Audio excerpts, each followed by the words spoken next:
Hey guys, what's going on? This isn't the Patreon stream. What is this?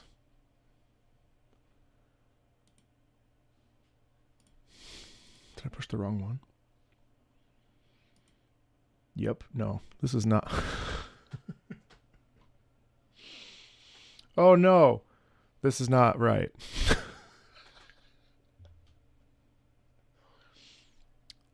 What a mess. No, this is not.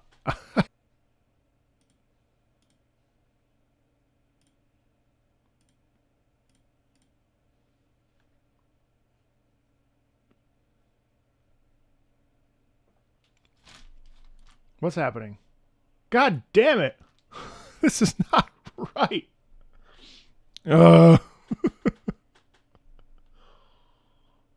This should be...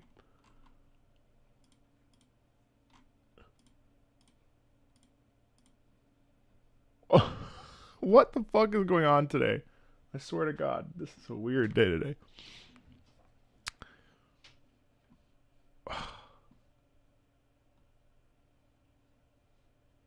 This isn't right. I'm so sorry. This is a disaster. Hold on a sec, guys. Yes. No, it is. It's also the wrong link. Oh, God. Stupid fucking...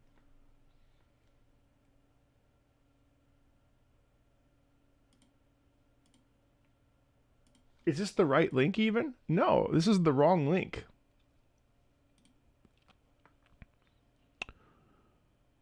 All right, well, it's public. Whatever. It's public. We'll just whatever. It's public now. It's fine. I gotta let them know. Hold on one second. Oh shit. What's up, everybody? This is we're pivoting. We're pivoting. This is the wrong link. One sec.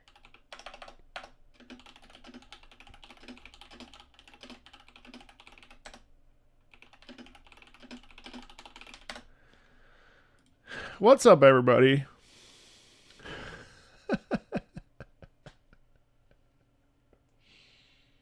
Well, shit, fuck it. Hold on.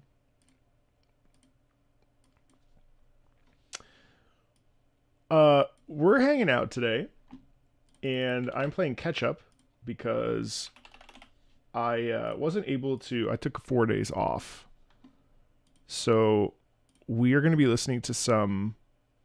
We're going to be listening to some video game music today. What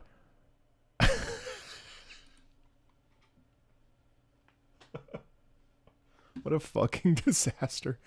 Between not being able to... Anyway. Alright. Anyway, in any case. Okay, we're going to listen to Patreon music today. We have a lot to get through. Let's see. Let me make sure I'm set to go. How are you? What's up? Sorry, this is absolutely the wrong link, but it was going to be private, but now it's public, and it's fine. In any case, let's just hang out. The point of this stream, as always, is just to listen to music. This was intended to be a private sort of investor call, but it will be public now, which is fine. I'm frazzled because it was the wrong links, wrong names, wrong everything. That's so funny. It's fine. You're kind of sick, but you're all right. How's everybody doing? I'm just gonna chill for a little bit until it's time. We'll give people a couple extra minutes, and then I have to change some things on the back end here really quickly. How did my nickname come to be Marco Meatball? Well, that's my last name, so it was sort of like kind of a no-brainer for me. I had a friend in high school who was like, wouldn't it? I was really into wrestling at one point, and And they were like, wouldn't it be funny if your wrestling name was Marco Meatball? And I was like, yeah, that'd be hilarious. And then it just kind of stuck. And then I made it my PlayStation username. And then the rest of it just kind of took hold. And yeah, that was pretty much it. I mean, it's yeah. that's the name. It's kind of stuck, and I really love it. It's a funny name. It's fun, and yeah. So obviously I had to change. I'm so sorry to hear about that, Luna. Yeah. I had to change the I had to upload the video that I posted today again. So thank you to everybody that watched that twice and or just like stopped by and viewed it. Thankfully it's doing well, which I'm really happy about. There are some issues still with some false claims on that video, which is unfortunately what tends to happen with these really popular categories. So thank you, God bless. So it's okay, but I'm thankful that, you know, it seems to be doing well, which I was really nervous because, you know, it already had like 4,000 some odd views. It was a 2 out of 10. I was really happy. So it's sitting at a 3 out of 10 right now. So I really appreciate, you know, just showing up and rewatching that. So, okay, I'm ready to go. 1 second. Okay. All right. List is up. Good morning. Thanks for that. Sorry again. I guess, you know, I'll do like a sort of pseudo impromptu, like a impromptu like chat. No, actually that doesn't feel right.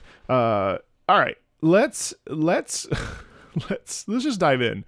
Things are going really well. I'm really happy with the channels. Just the progress the channel's been going under. It's been really fun to explore and experiment with new things, and I'm really liking these ranking videos. They're so much fun. I really like just how the channel has sort of naturally evolved. Like I'm still doing sort of reactions, but they're a little bit different.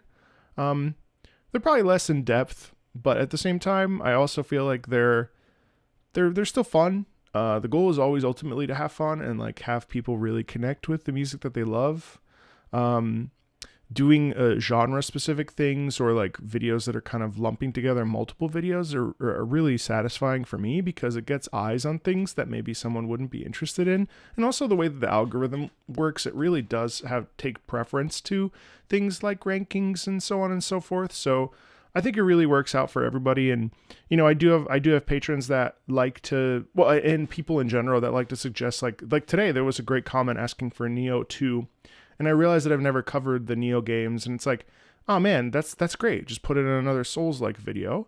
There's so much good music in Souls-likes. I was playing Castlevania yesterday. And one of the questions that came up from Ollie, who is a person that is pretty regular on the channel, they asked, what makes something timeless? As I was playing Castlevania Symphony in the Night, a fairly timeless video game, isn't it? And I was like, you know, what a great question. And I was like, listen to this. Have you ever heard this before? No. Is it timeless? Yeah. But you just have never heard it, right? So it's like, it's such an interesting discussion about like what is timeless and is it really just like, there's so much music. I mean, we've listened to hundreds of thousands. No, that's not true. Sorry. Hundreds of thousands. We've listened to thousands of songs. Like I think when I tracked it, it was like some 1,400 tracks. And it's just incredible how like a lot of this stuff was stuff I didn't even know existed. Right. And so I think like it's really neat to discover new things, but then also like be reconfirmed as to why something's good, right? Like today's ranking video is really fun for me because like while it doesn't feature every game that's very good, it features like 26 games that are popular, but maybe you didn't know the music of Mega Man, or someone comes to a Mega Man piece and they're like, man, Mega Man, okay, cool. I didn't realize that was cool, or Minecraft's music. Like I've always heard of Minecraft, but I've never seen it. So it's like, there's so many underappreciated gems that you can kind of throw into the mix of a piece. And and of a video and have people be more intrigued by them, which I think is really fun.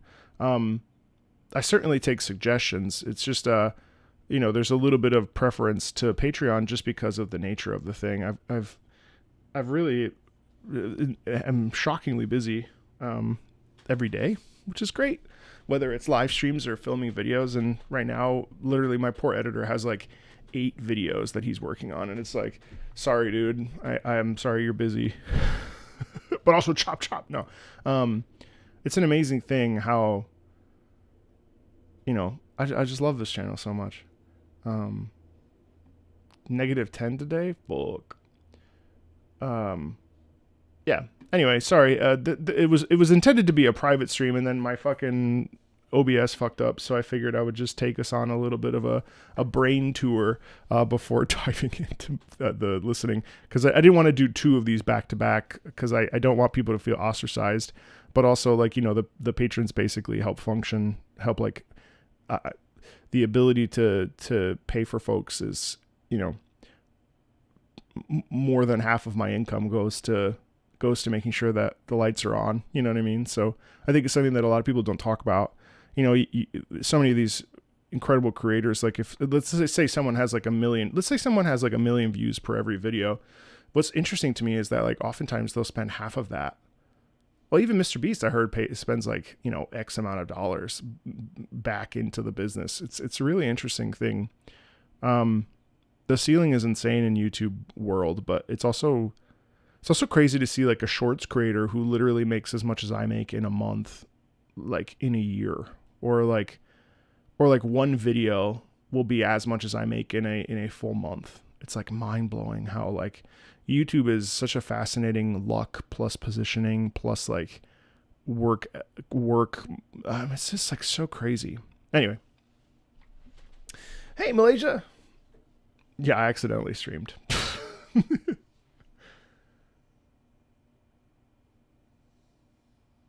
I'm starting working on it later today, Eloy. Anyway, all right, let's get into it. I wasn't in the right state of mind there for a second, because I was I bring a certain version of myself when I'm I dial up just like by 2 or 3 when talking with a larger group. So usually the patron streams are much smaller, so especially when they're unlisted, so it tends to be a little bit more of an like a private, like a chilled. Anyway, I'm still myself, but you know what I mean. Hola España. No Star Wars, no. Hey Nazgul. Reminds me of Nazgul. I took 4 days off, and we marathoned the extended edition of Hallo Deutschland. We watched the extended edition of Lord of the Rings this weekend, and I was thinking about how monumentally powerful the music of Howard Shore is. Like the music of Howard Shore is so good, and also like the way that motifs play out through it. That's like such a prime example of how a good motif carries a piece and carries an emotional experience. Like when they're at the Black Gate in Return of the King, like that music is this, or at Helm's Deep, we get the when the elves march into Helm's Deep, we get the music of the, that chant that we hear when we visit Galadriel, but we get the like action version of it. It's like so amazing how they're able to take motifs, that light motifs, and twist them and turn them into variations. And Howard Shore is just an astounding composer, and I was really blown away by how good the music of, man, my God, whenever they think about the Shire, I just want to go home. Or in Fellowship, when he's like taking his first steps out of the Shire for the first time at the cornfield. It's just like amazing. It's an incredible thing. And Howard Shore is an incredible composer. And I think like, I don't know. But anyway. All right, so we're going to start off with Deemo. Hello, Indonesia. Yeah. What was terrible? My German? Classic German to say that. I gave your language a chance, and you shit on my chance. I thought the French did that, but it seems like the Germans do as well. Good night, Indonesia. One more week. So, Deemo is up first. Sakura Iro no Yume, Cherry Colored Dream. Your rhythm game community post pulled this up out of deep recesses of my mind. I cried. You did this to me. Really? That's amazing. All right, let's dive in.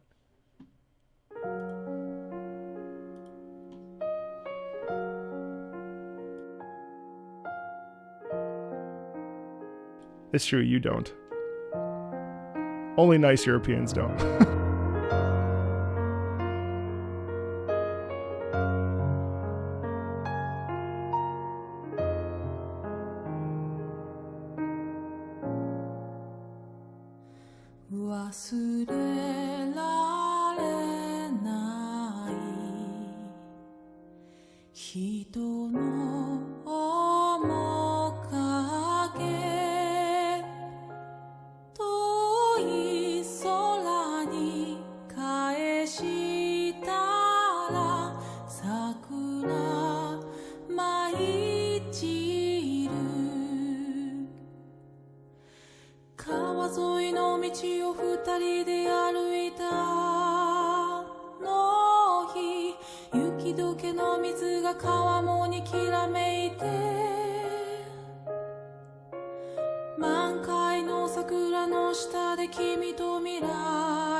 It's a really fun rhythmic gesture there, isn't it?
What a beautiful piece.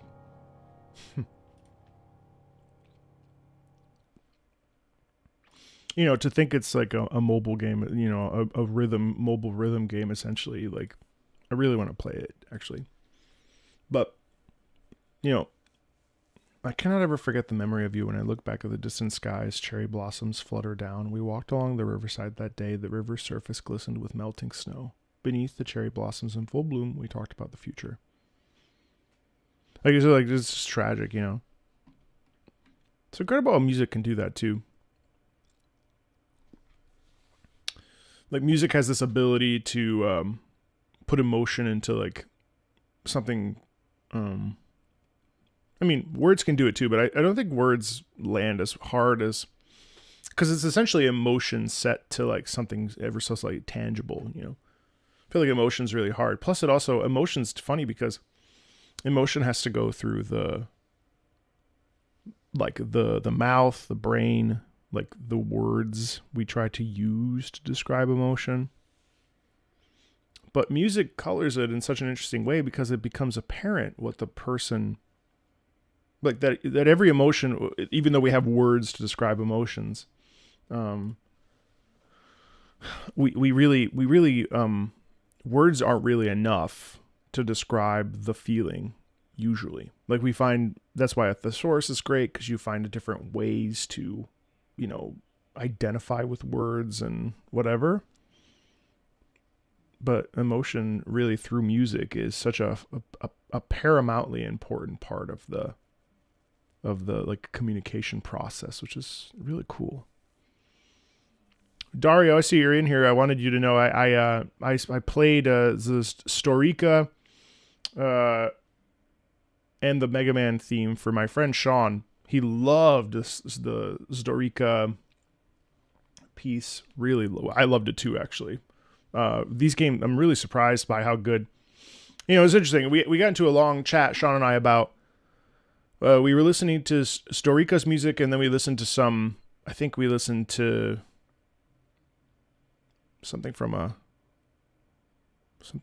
another mobile game.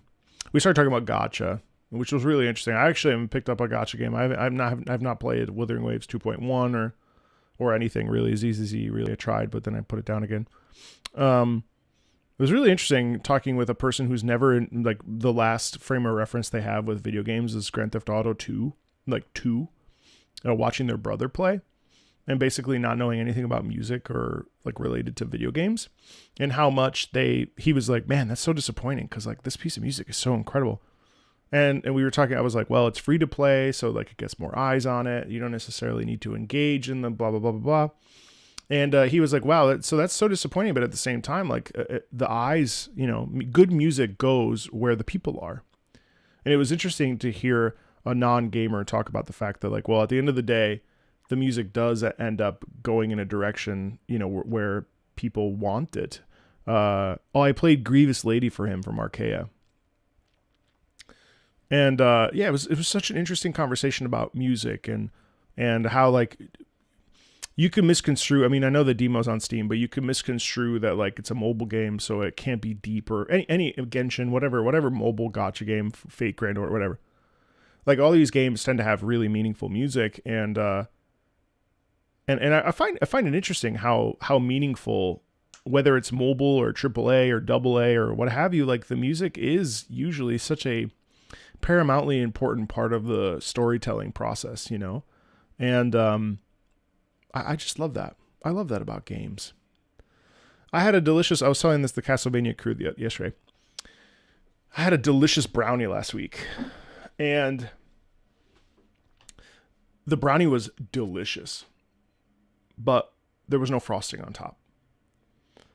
When the frosting was on top, the last time I had these particular brownies that Mary made, they were like beyond exceptional. So the brownie was delicious, right? The game is delicious, but that frosting, and as much as I want the frosting to be inside of the brownie, chances are it's usually just on top, right? The taste of that brownie with that frosting on top was so divine that I think that's the same way with video games. The core experience has to be the gameplay. That's why they're called games, right? But frosting on top, the music on top, you know, it's that much better. So like you have the game function, and the game is good without the music or without the frosting, the brownie without the frosting. But putting the frosting on top is just next level. They were like cakey with like chocolate chips in them. Holy fuck. Like, anyway, not related. All right, Vanyar. Ooh, Airborne Kingdom. What's this? The Winds Bazaar, another banger from the City Builder Tycoon category. What a crazy, this is the next genre video I should make. The City Builders. Problem is, Again, copyright with Civ, so I can't do a city builder without featuring Civ. But OST from the games are criminally underrated. Let's check it out.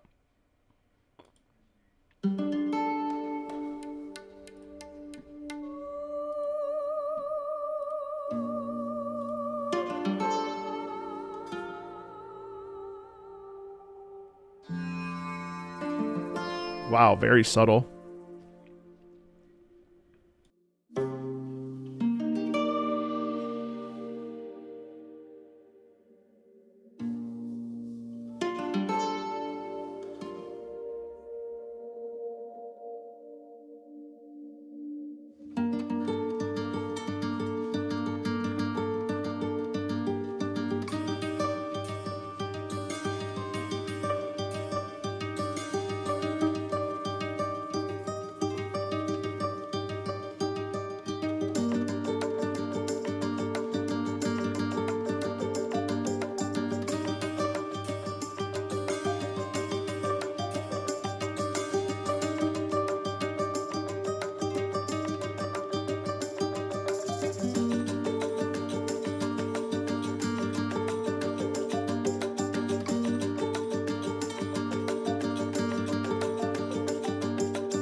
It's interesting how it tossles a little bit with forward momentum.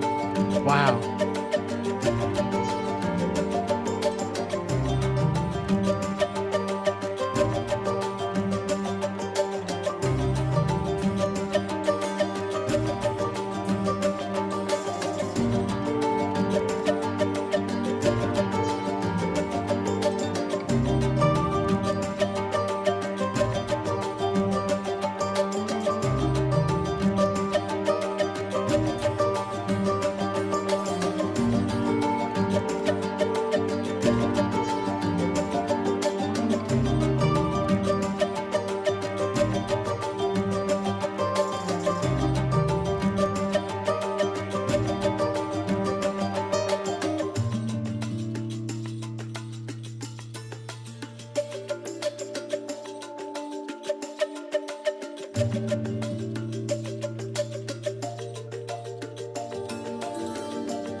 No, not yet. Not yet. Sammy's video will come. It'll be there soon. God, that is sublime, isn't it, though? I can't get over how beautiful this is.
Man, Bonyar. It's another banger. If it isn't this, it's Tekken Coliseum. If it's not the Coliseum, it's How We Melt.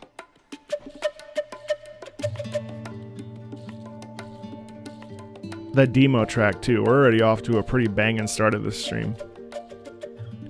What an ungodly good piece. I mean, that's so beautiful, isn't it? That's so sumptuous. It's so sublime. It's so, like... Also, what I find fascinating about this whole thing is that if we think about it, Airborne Kingdom, you know, I don't know what it's like on other platforms, but it's on Steam, and it's got, like, you know, just about 2,000 reviews.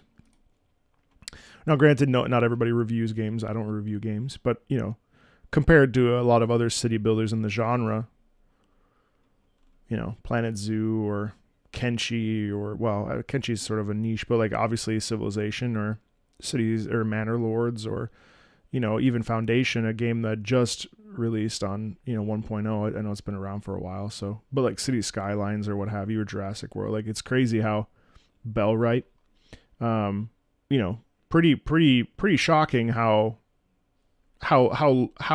few reviews there are in a game like this. And yet the music is just incredibly divine, isn't it? I mean, like there's so many things about that just are just ravishing. I think the use of first of all, I think the percussion in there's some beautiful wind sounds that I think really showcase the fact that we're in the sky, and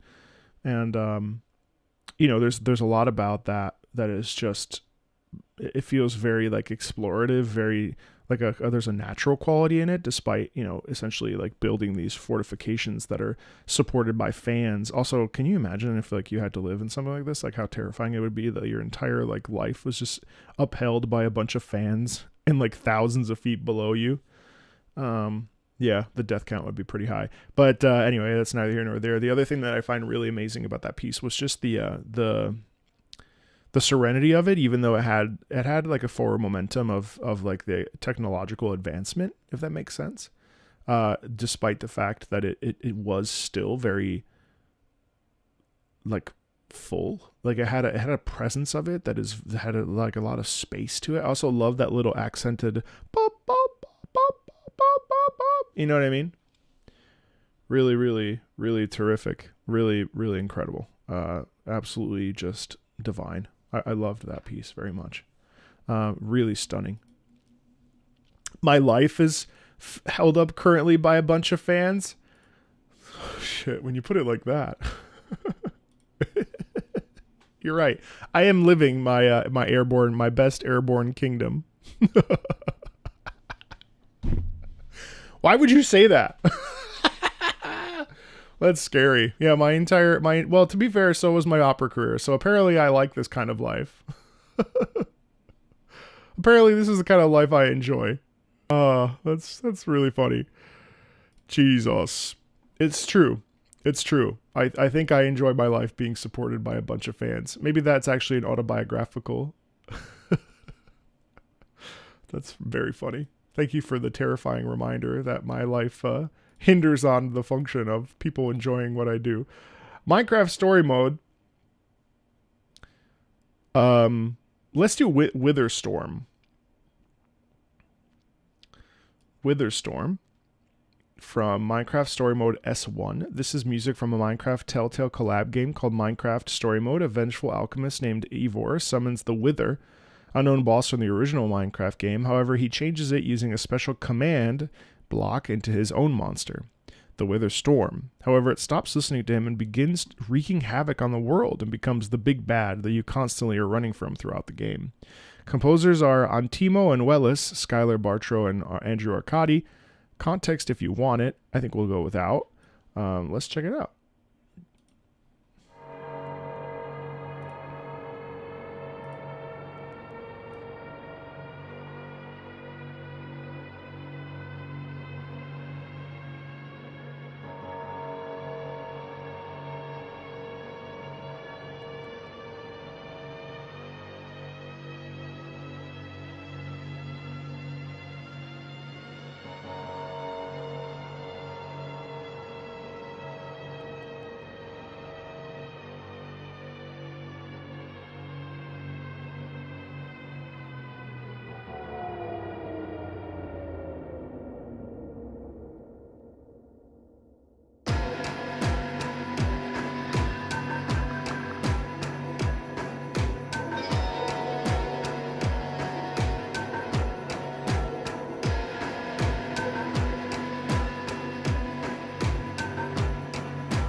Wow.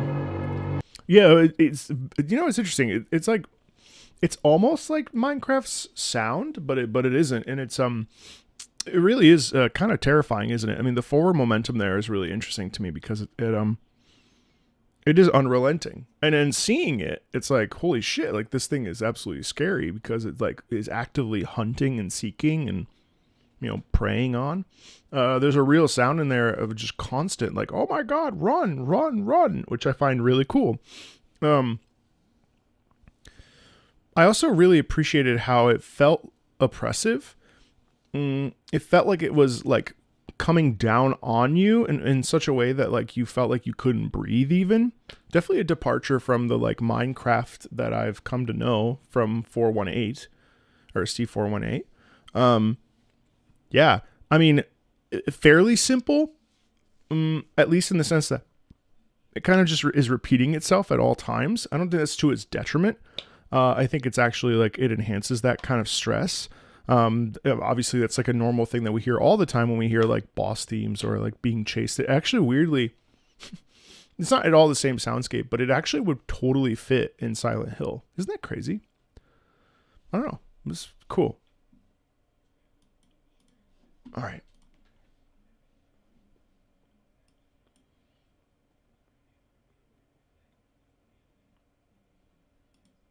So we listened to an Airborne Kingdom, but like, let's listen to Endless Legend. This song sticks out to me for how hopeful it feels while also being foreboding. It's one of my personal favorite tracks from the Endless games. There is a nice call and response, but further cements the idea later in the song. All right, Zev, let's check it out. And thank you, Digley, earlier for Minecraft. Last Era from Endless Legend.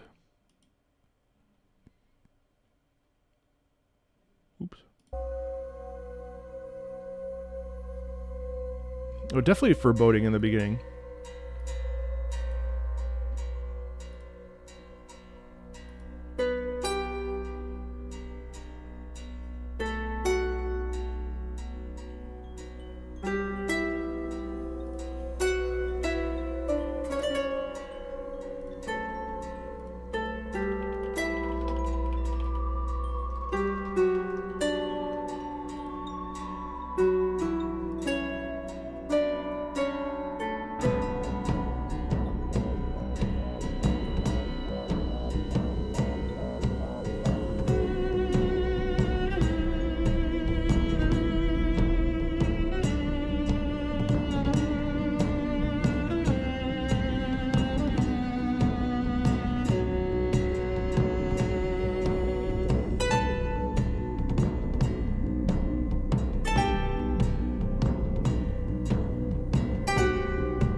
I'm really vibing with the pulsations in this piece. The rhythm, dum dum dum dum dum dum dum dum dum dum dum dum. You know that.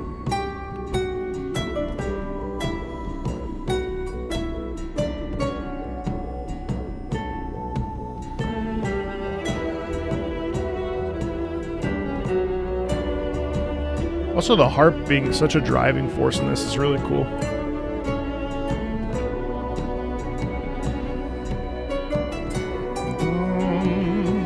Oh, there's the call and response.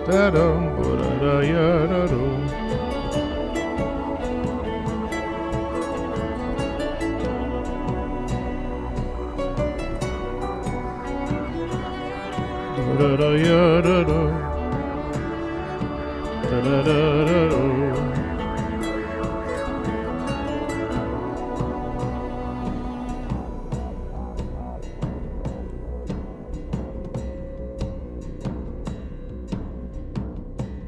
know, the sense I get in this is like the unmistakable like destruction of a planet or Earth by its denizens, right?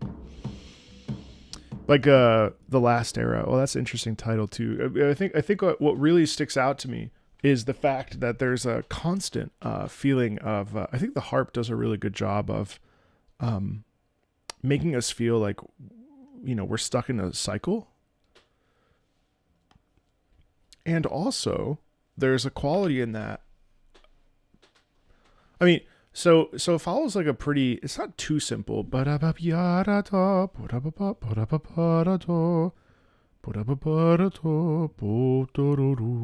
right, like that kind of descending pattern really makes you think like we've been jebaited into like a constant state of destruction, right? And like all of that's happening, and the planet's crying out like stop, but we can't seem to stop. It's like you don't listen to your better angels, you know? You're constantly stuck in the cycles that you're constantly like damaging yourself, you know what I mean? And I think like that is like, hey, no, don't do that. I don't know how to not, you know, and then it's just back and forth, this sort of like constant clash. And so it's interesting. I mean, like the clash itself is not like this. The clash doesn't sound like it's truly desperate, but it mostly just sounds morose, doesn't it? It mostly sounds like it's broken. I don't know. You know what I mean? Like there's a brokenness in it. Did I just reference Final Fantasy VII? That's hilarious. Hey, Big, what's up, buddy? Anyway, I really liked that piece. Man, all these pieces have been insanely good. All right. Juan, Symphony of Boreal Drip, not from Genshin Impact.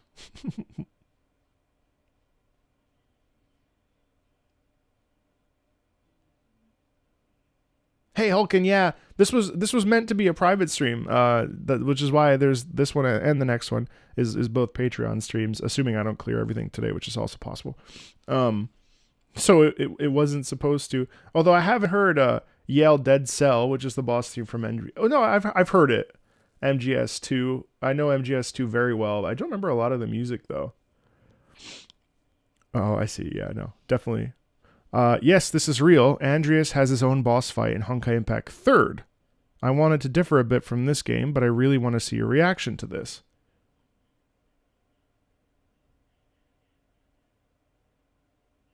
Okay, you've seen it. Symphony of Boreal Drip. Let's listen.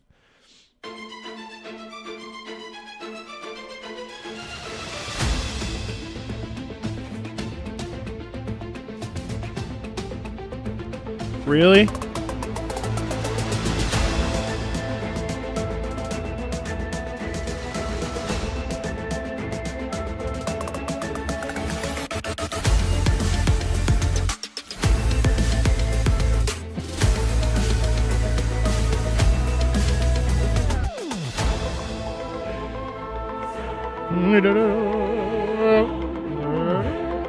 That reminds me, I need to listen to the latest boss theme. I forgot.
This like synth.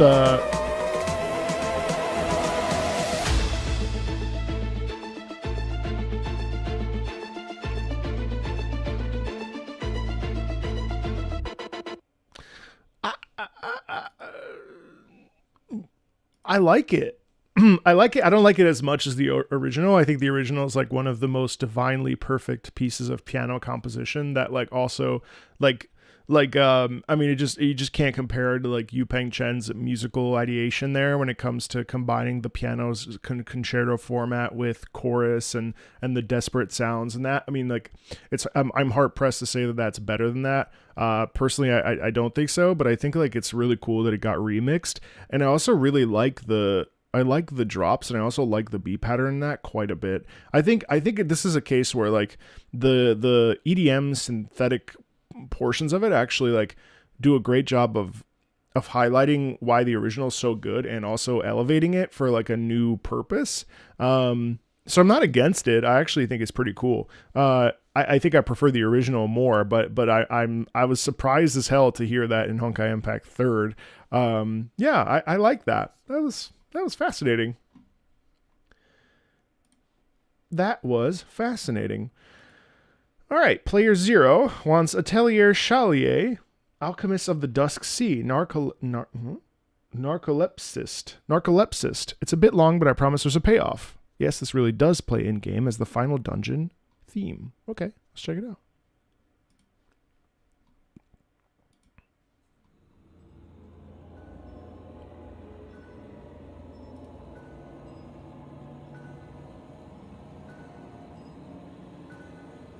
Whoa.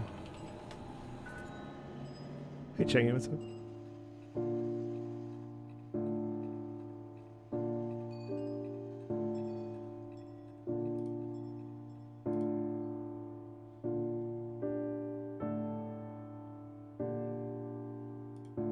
It has the dum da dum dum dum. It has such a dirge to it. It's so interesting.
That's so subtle.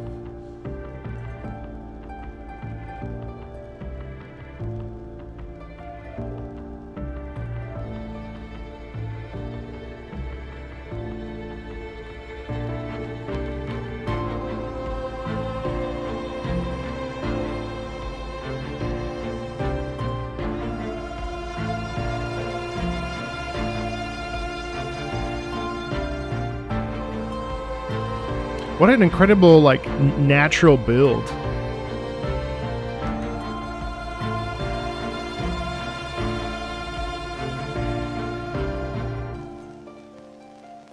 The old record scratch. Again, the harp is used in here as well as the previous track we listened to from Endless Legend. Harp is such a natural quality there.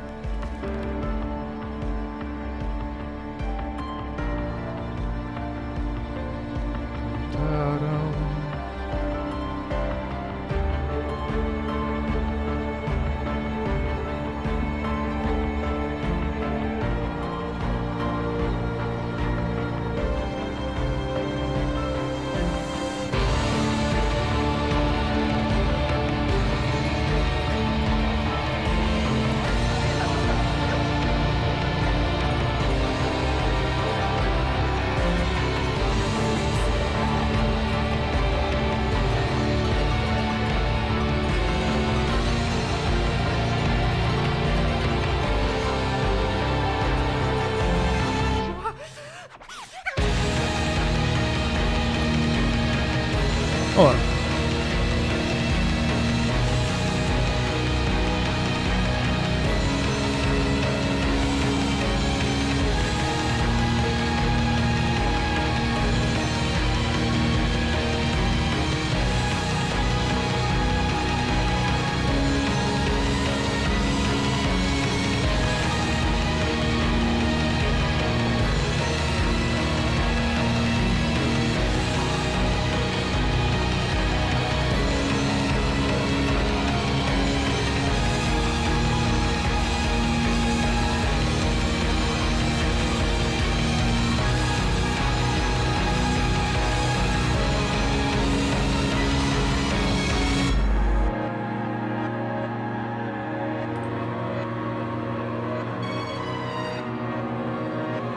Some deformity.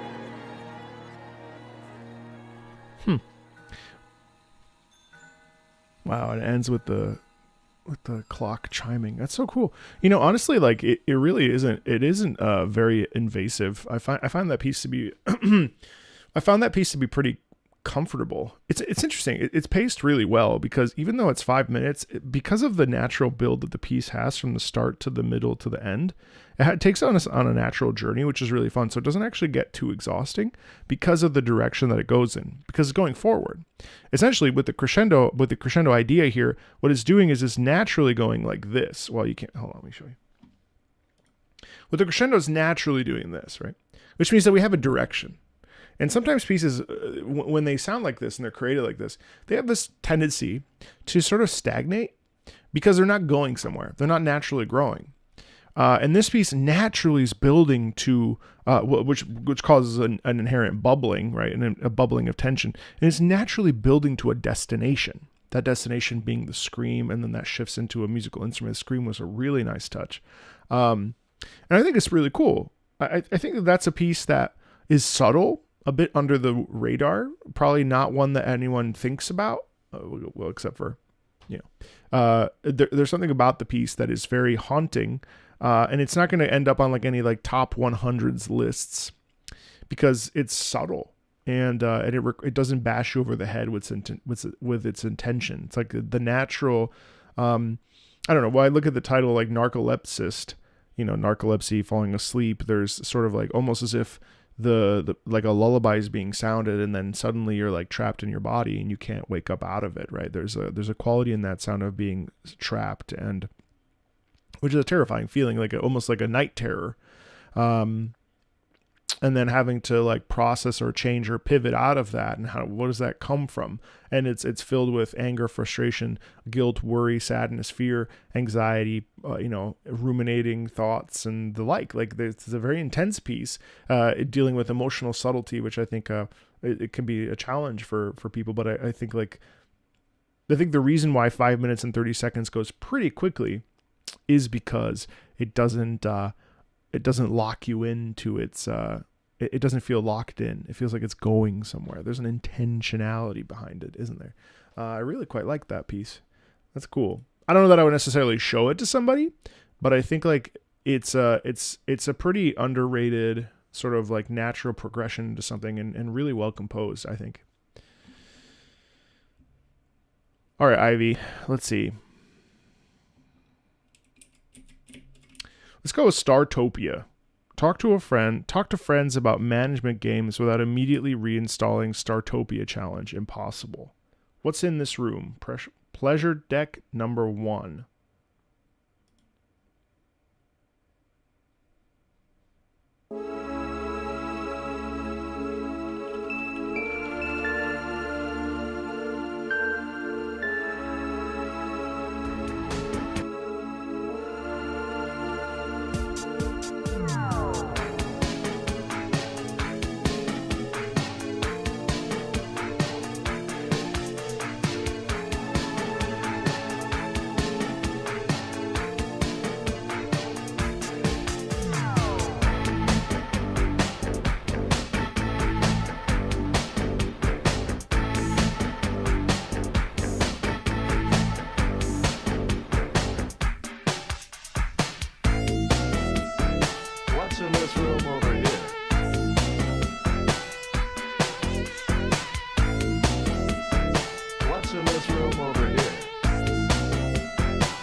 Okay. All right.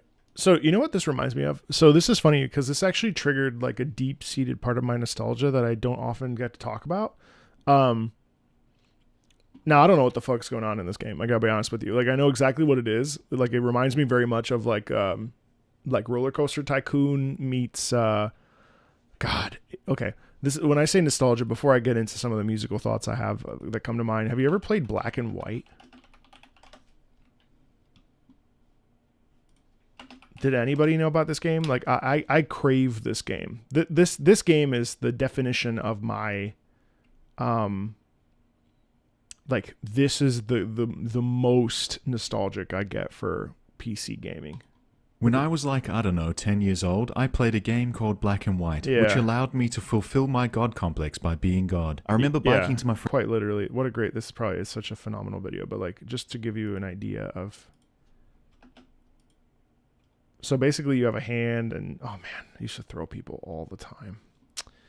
And then you get like a familiar, you like pick your familiar, you can like decorate them and shit. And like, oh man, if this game was available today, I would play the absolute fuck out of it. It's not even funny. Like this like scratches like a deep nostalgia place for me.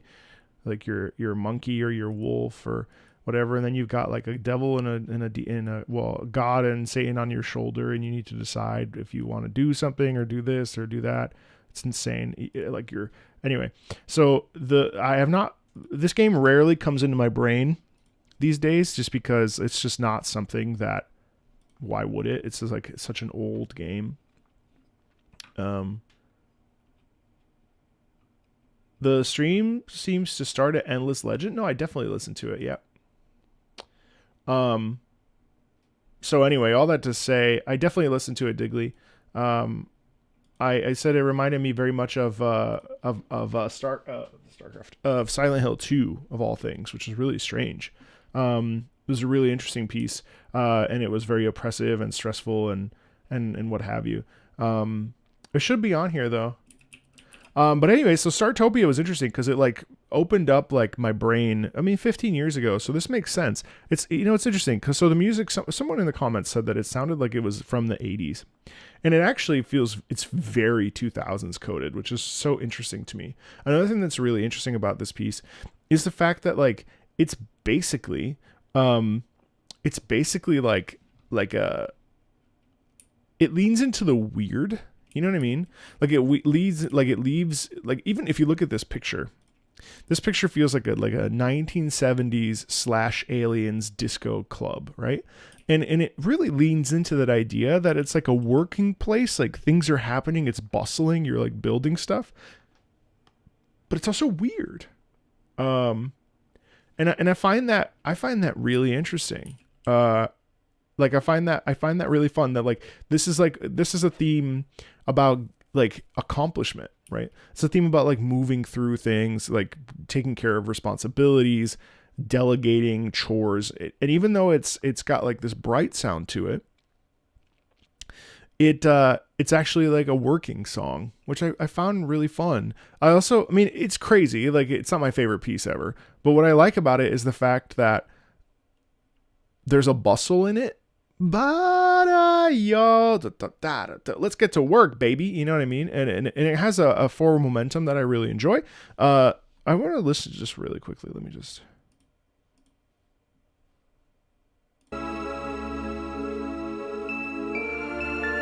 Yeah, like it does have like a disco box sound. It also does feel like it's like at the very, if this is like multi-layered area, it does feel like it's like the top layer looking out on the stars.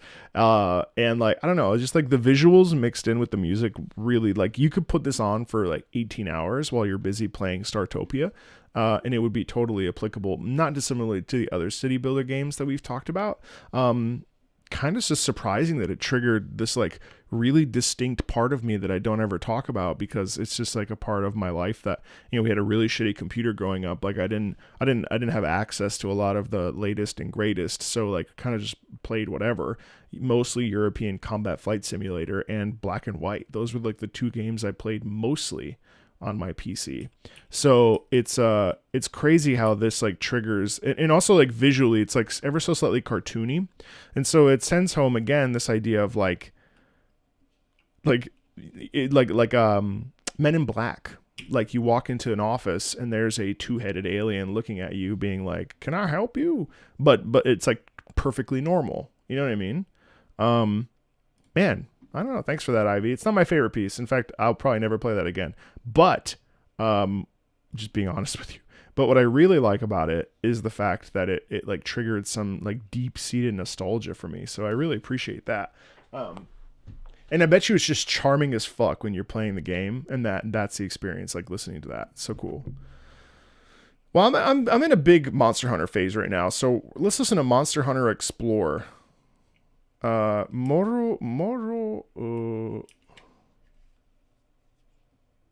start with blue collar workers. Yeah, that makes sense. This is Monster Hunter Explorer, Morudomunto's battle theme. Also, I just saw this today. It really made me chuckle. Obviously, I'm like really into Monster Hunter right this second, but where's that? Shoot. I gotta show this to you because it just made me chuckle so hard. Let's see. Was it? Is it saved? Yeah. This video is so awesome. But that was a bit rich, but okay. The weak ones just used to keel over and die. You'd hear them going down behind you. Makes me laugh so much. Kaboom, kaboom. Survival. Yes, here we go again. Till it's cool, just cool, into the mouth. Nice. It was great. Really great.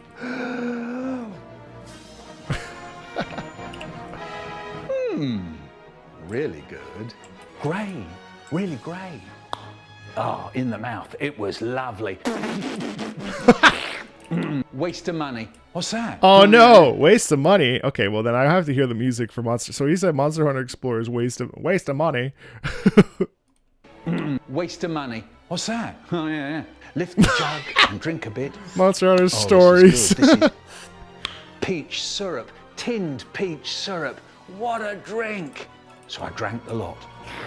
Wonderful. What's in it? A syrup. What syrup? Smell it.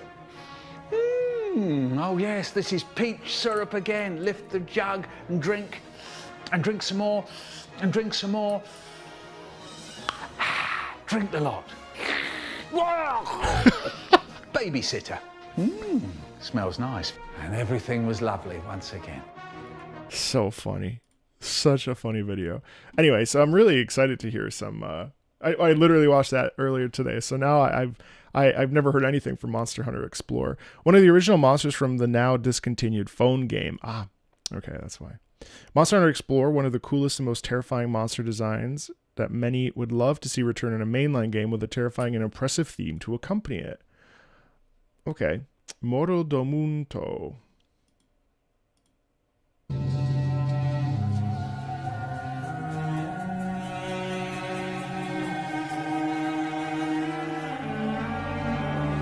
Thanks, Poke.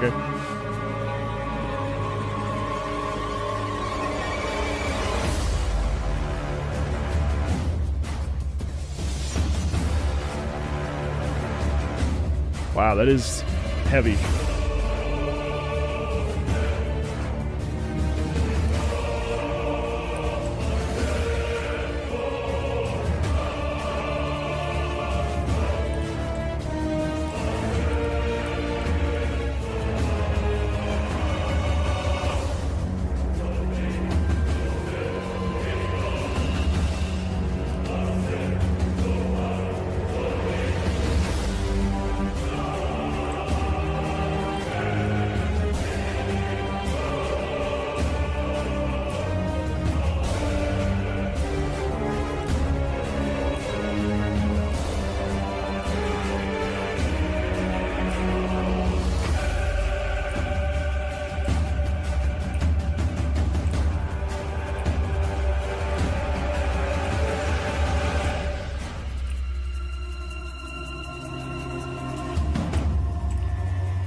See ya.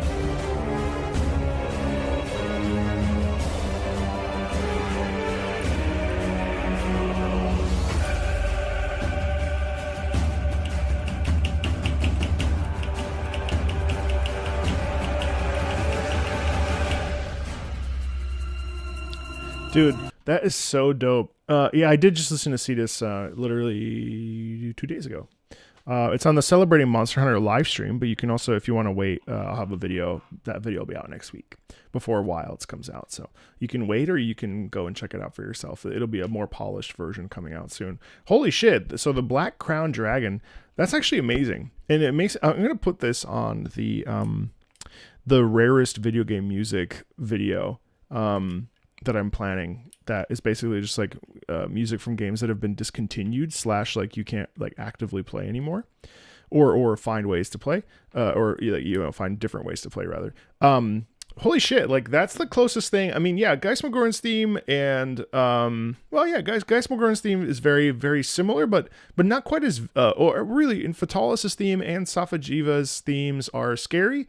Shari Shvalda's theme is so unique and sort of has an air of mysticism, but also a bit scary. But this is the first one that I've heard from a Monster Hunter game that I've actually, and maybe memory is failing me right this second, but this is the first one that felt really oppressive.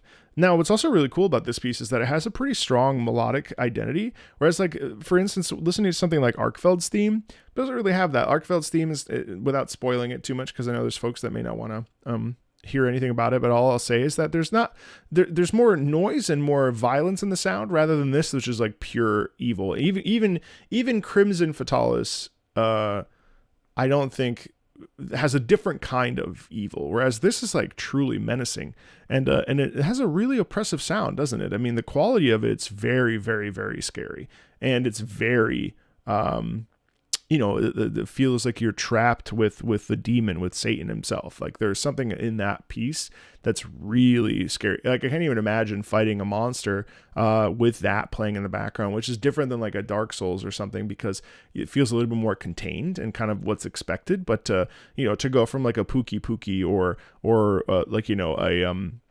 I don't know, like a Tsuyaku or something a little bit more calm, or a Great Jagras or whatever, even a Mizutsune, to then show up with Moro de Munto is kind of like jarring. And I think that they're not the same. You know what I mean? Like there's a real harshness in that sound. And and on top of that, what was really fun for me is the fact that it's very like old school, like almost Baroque. But it the drum section underneath is really, really powerful, and it kind of moves us along, which is standard for drums. But really, it's the choir that comes up out of nowhere that really kind of sends home the idea that this is a ferociously sort of otherworldly creature that is really like scary, but not in a scary like just like it's vicious and brutal. And I mean, yeah, other monsters definitely borrow from that, but this one in particular just felt very like, wow, okay, this is like next level kind of like scary almost. You know what I mean? Yeah, I really like that. I definitely want to put that in a video or something else from this game, from Monster Hunter Explorer, in a video like that. Well, it's like ever so slightly Baroque. I shouldn't call it Baroque, but if it's true, if it's not Baroque, you shouldn't fix it. It's true. Or don't fix it, or whatever you said. Also, hi Key. Good to see you.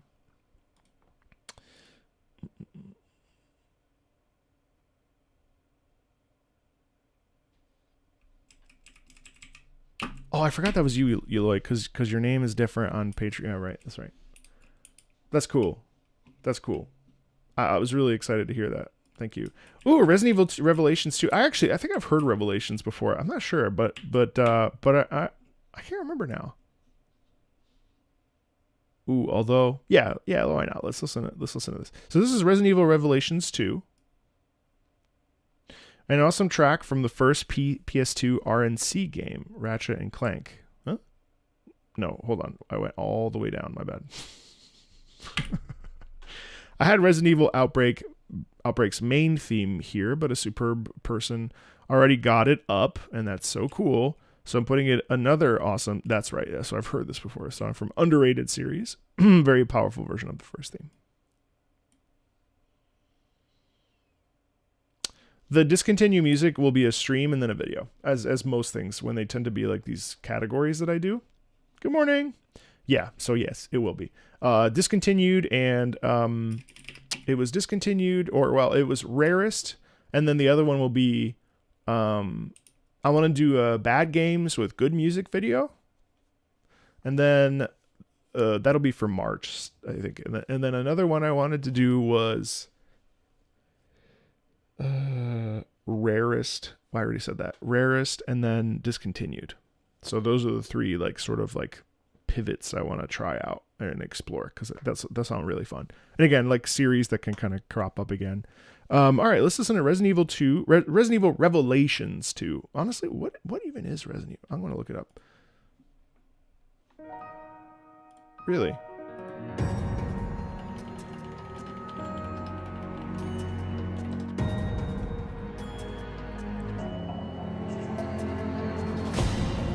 Resident Evil Revelations.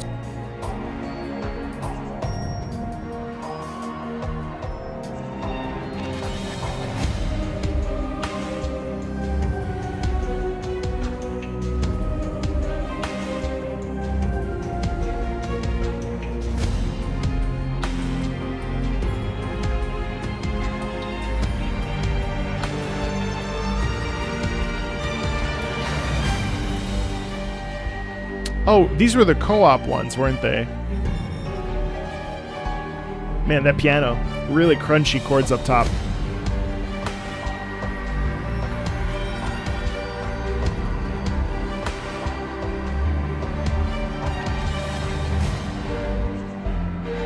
Boom, chomp, boom, boom, bop, boom, boom, bop, bop.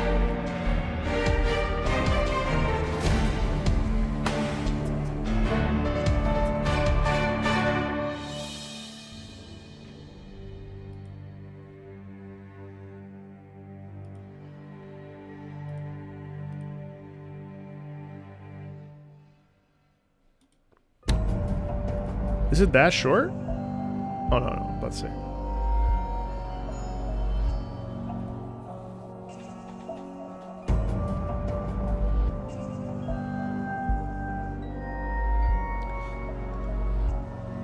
No, I haven't read that. Or I haven't played that. Or listened to it.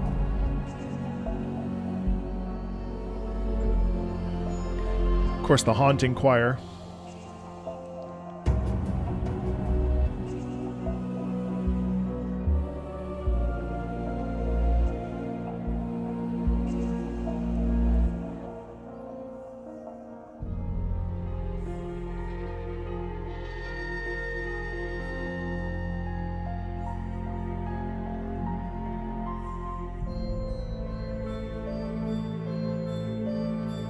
I like that too, because that's like the bells. The bells are kind of being almost like depressed with the, so it doesn't have the full like bell like clarion quality to it. Huh? This theme is interesting. It's a little bit disjointed, but the piano is kind of a dominant force in it, isn't it? I like that. Oh, nice, nice. Oh, it really built to it.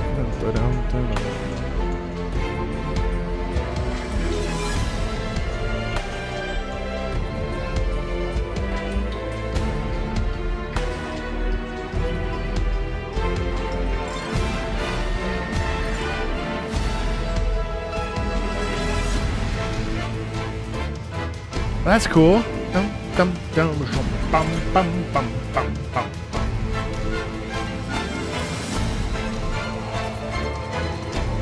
dum.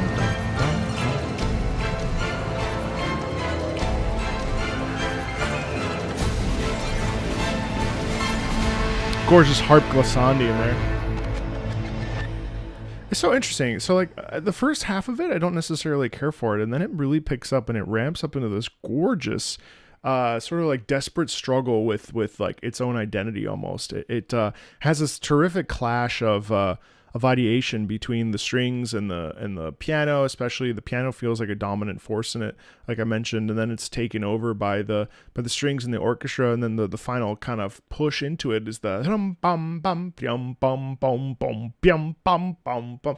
Like that's really cool, and it's just fun to listen to, isn't it? I mean, it's definitely got like the creepy vibes down, and it definitely, I think, sets up, you know, main theme's purpose is to set up the gaming experience. I mean, obviously, like imagine if this was your first Resident Evil game and you didn't even know what Resident Evil was. Obviously, this type of game with the spin-off style that it is, it kind of feels more like, you know, you would know what you're getting into when you hop into Resident Evil 2 Revelations, right? But imagine if you didn't, right? The main theme's purpose is still to get you to feel XYZ, and I think it absolutely succeeds at making you feel the sense of tension that is laden within this world. But it feels like less about zombies and conflict like that, and more of like a personal, interpersonal struggle between one or two people, which is different. And I kind of like that. I mean, both this and the Revelations theme, main theme from the first one, both, I think, if I recall correctly from the first one, both sort of linger on that idea of like a degree of power struggle, if that makes sense. Yeah, I like this piece.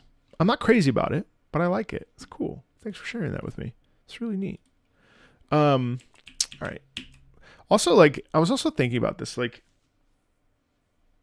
these games are not inherently bad, right? But like, you essentially, like, there should be more Resident Evil multiplayer games. And I know you can play 5 and 6 co-op, if I recall. But like, I guess you have to change the whole formula, don't you? Yeah, I don't know much about these games. I'm intrigued though. Okay. Ooh, Anno 1800. Man, we're all about city builders today, aren't we? Who put in ZeroRanger? Holy shit. There you are, Spherewa. ZeroRanger's got sick music. Anyway, Anno 1800. Robber Baron Suite. Ooh. I think I've played Anno 1800. Here's a track from Anno 1800, the first track from Anno 1800 that I recommend. This one is a sort of medley of various tracks in the OST. I think it serves as a nice gateway to the game's soundtrack, representing a big chunk of the game's music and general theme. As a little bit of context, Anno 1800 focuses on building cities in two different worlds, the Old World Empire, Europe, and the New World, South America. Yes, I think I own this game. Oh, here comes the copyright strike claim. I just asked the creator team at Ubisoft today. I said, "Hey, can I talk about Ubisoft's music?" It's so annoying. Oh no, I must have refunded it. But either way, look how beautiful it is. It's so attractive.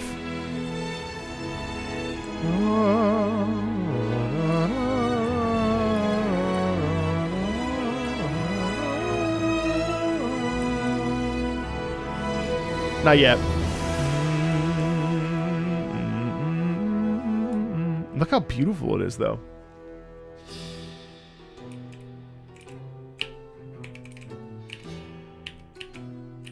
That gives me, like, quirky Industrial Revolution vibes.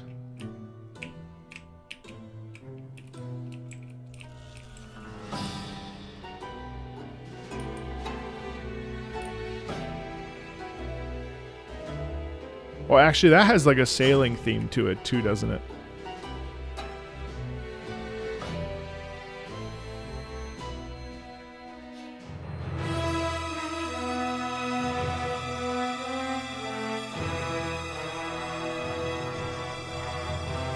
Hello.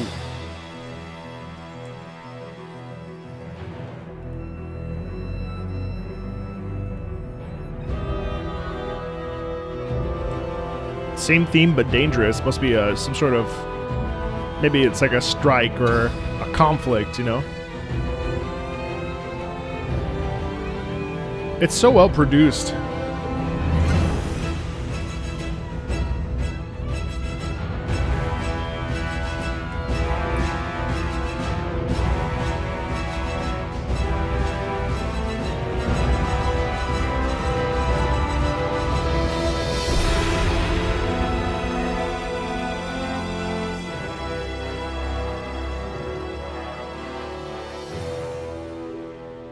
Oh my god, that poor killer whale. I just watched Blackfish this weekend. That killer whale is unhappy. Ah, and there's the New World. That's cool. What a gorgeous game. I almost want to play it again.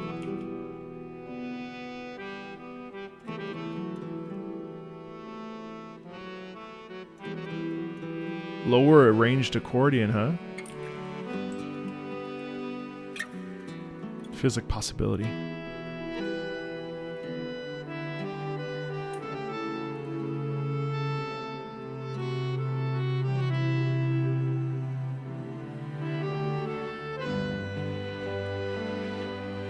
Wow, that's beautiful.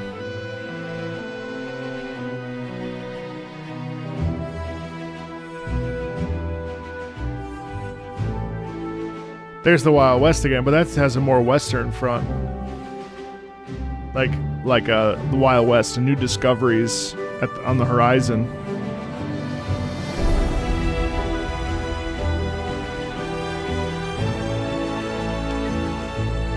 Like taking the first steps into a new world, a new landscape, a new journey, right?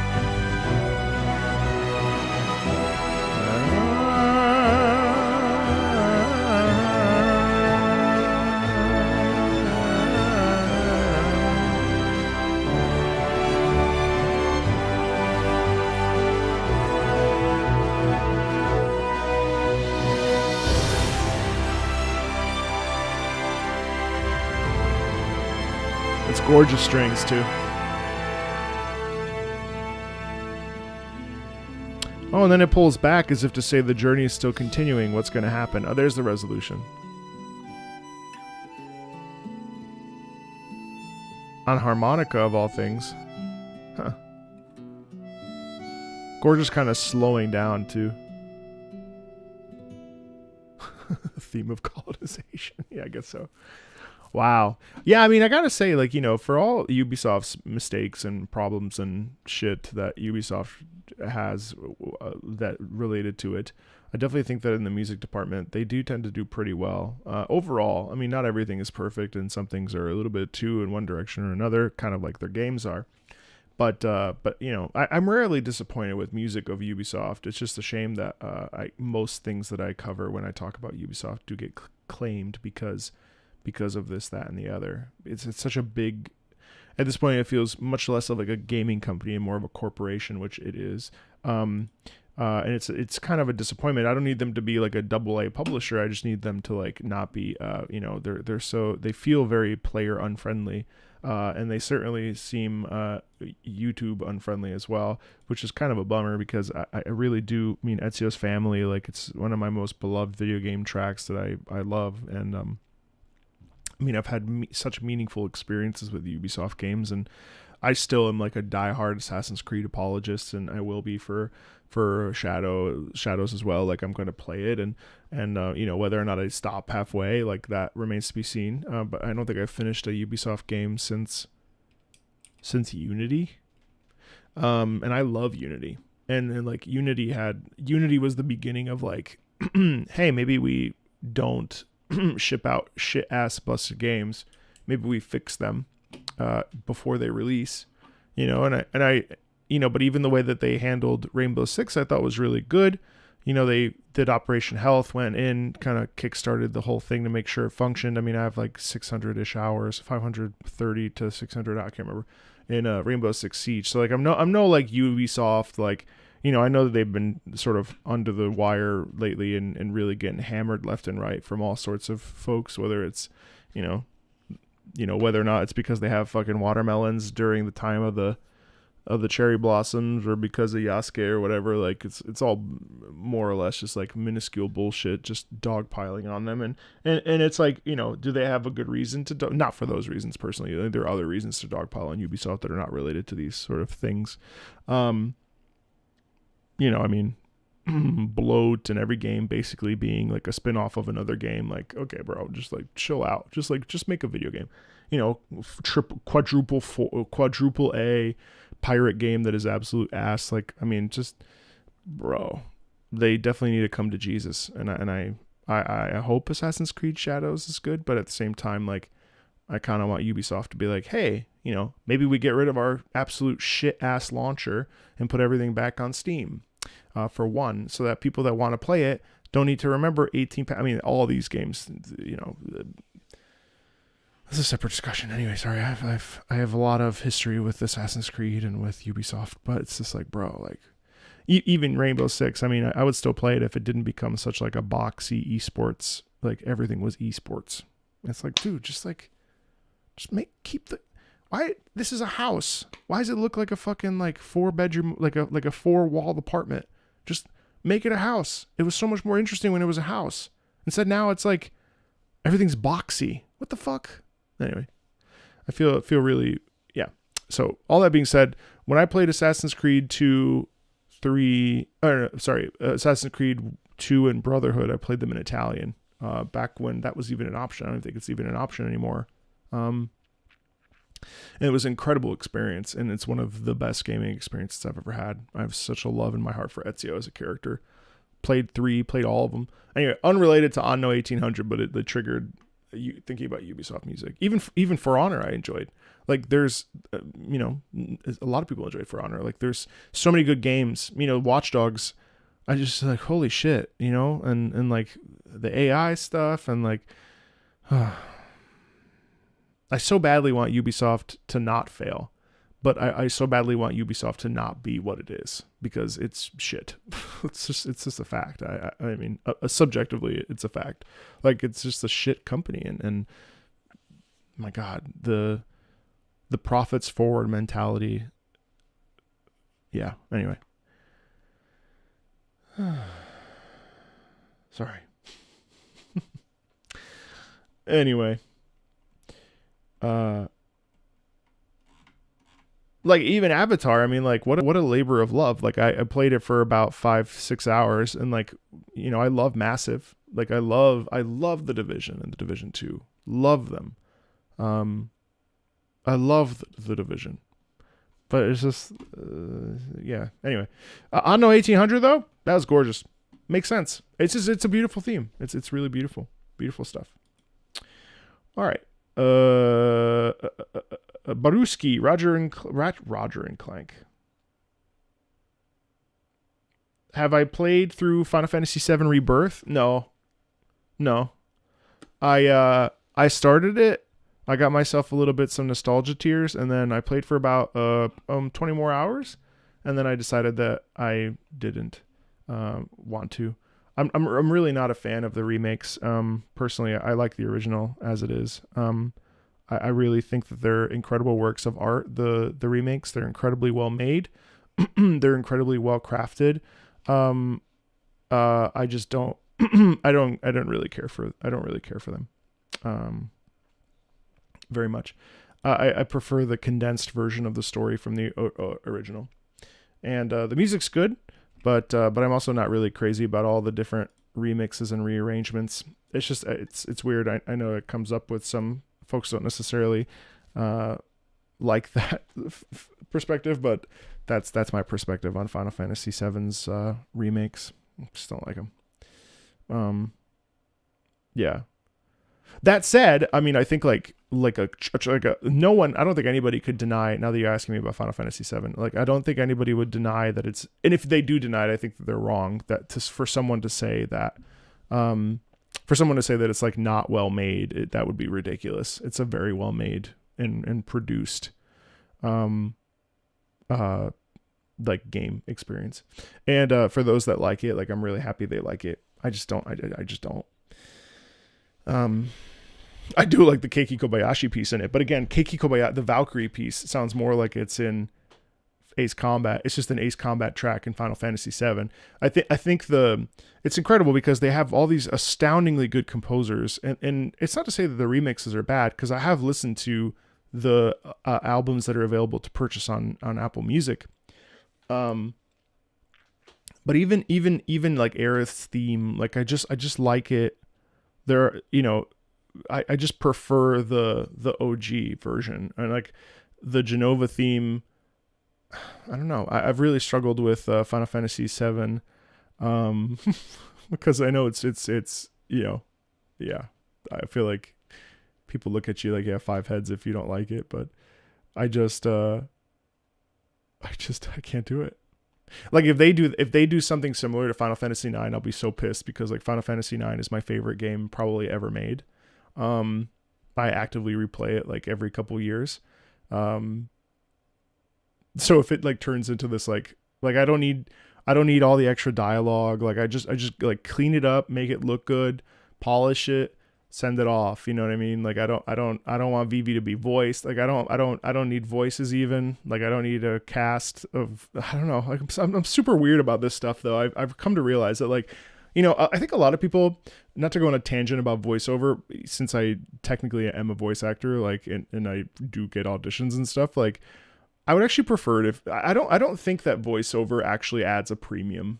I think in modern gaming, like voiceover and mocap and unless it's like a specific type of game, like I don't think every JRPG needs to be voiced over. I just don't. I'm playing through Trails in the Sky FC. I love that it's not voiced. I love that I can just read it. I really do. Like it's great. I love it. Most of the time I find myself reading and skipping voiceover anyway. And I don't even mind if people do it in games that I've been in, which is not very many, but you know, like read, just go. I don't think voiceover is a premium feature. I liked how obviously in like a Call of Duty or like a Naughty Dog game where it's like a cinematic experience. Yeah, of course. Red Dead. Yeah, of course.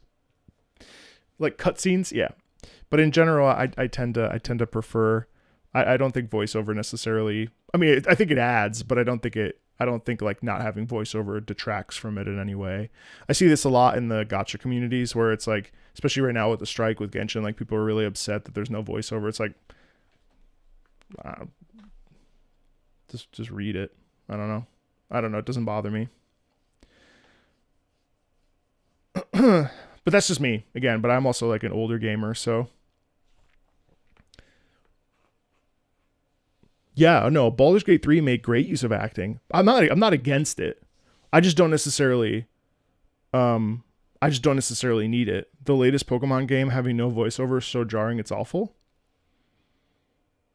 Really? See, I don't care. I think that's fine. That's interesting though.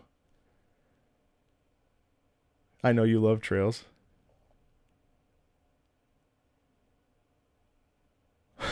Hey Rod, yeah, it's usually just me ranting.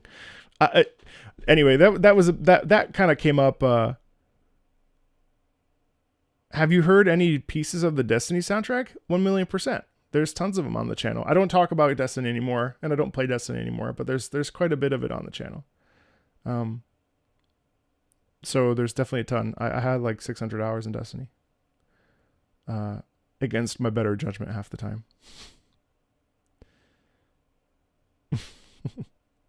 Anyway, so just to circle back, Rogue Galaxy actually was one of the songs that I could have picked here and I didn't. Well, and that's a fair point. I can't get into Owlcat games even if they're good because it's just blocks and blocks of text. I think that's fair. I do think that like there's a balance, right?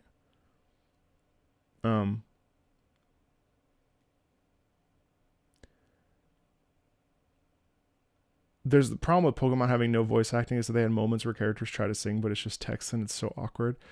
I gotta be honest, when I'm reading through Lord of the Rings right now, and anytime the characters sing, I just skip. I just go to the next page. There's literally a rock star in Pokemon Gen 8, and the lack of any voice acting during a rock concert is ridiculous. Okay, fair. You'd voice act the characters in FF9. There's just no way that a voice acted cast for a game like that is gonna do anything for me. Like it's gonna totally pull me out. I don't need to know what Steiner sounds like. Steiner has a voice in my head. You know what I mean? Like I don't know.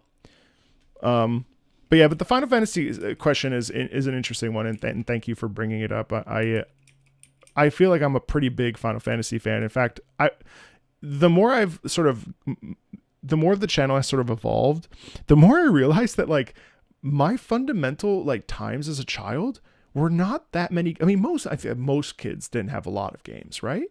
Like I think the majority of my childhood was built around MGS, and see that's voice acted. So like I have no problem with voice acting. So Metal Gear Solid is one of my favorite games ever. Final Fantasy 9. So all the Final Fantasy series, like 7 was the first game I ever had for the PlayStation. So I had a friend who was playing it, and I was like, holy fuck, what is this? So I bought it and played it. Played the shit out of 7, by the way. So I'm not a 7 hater.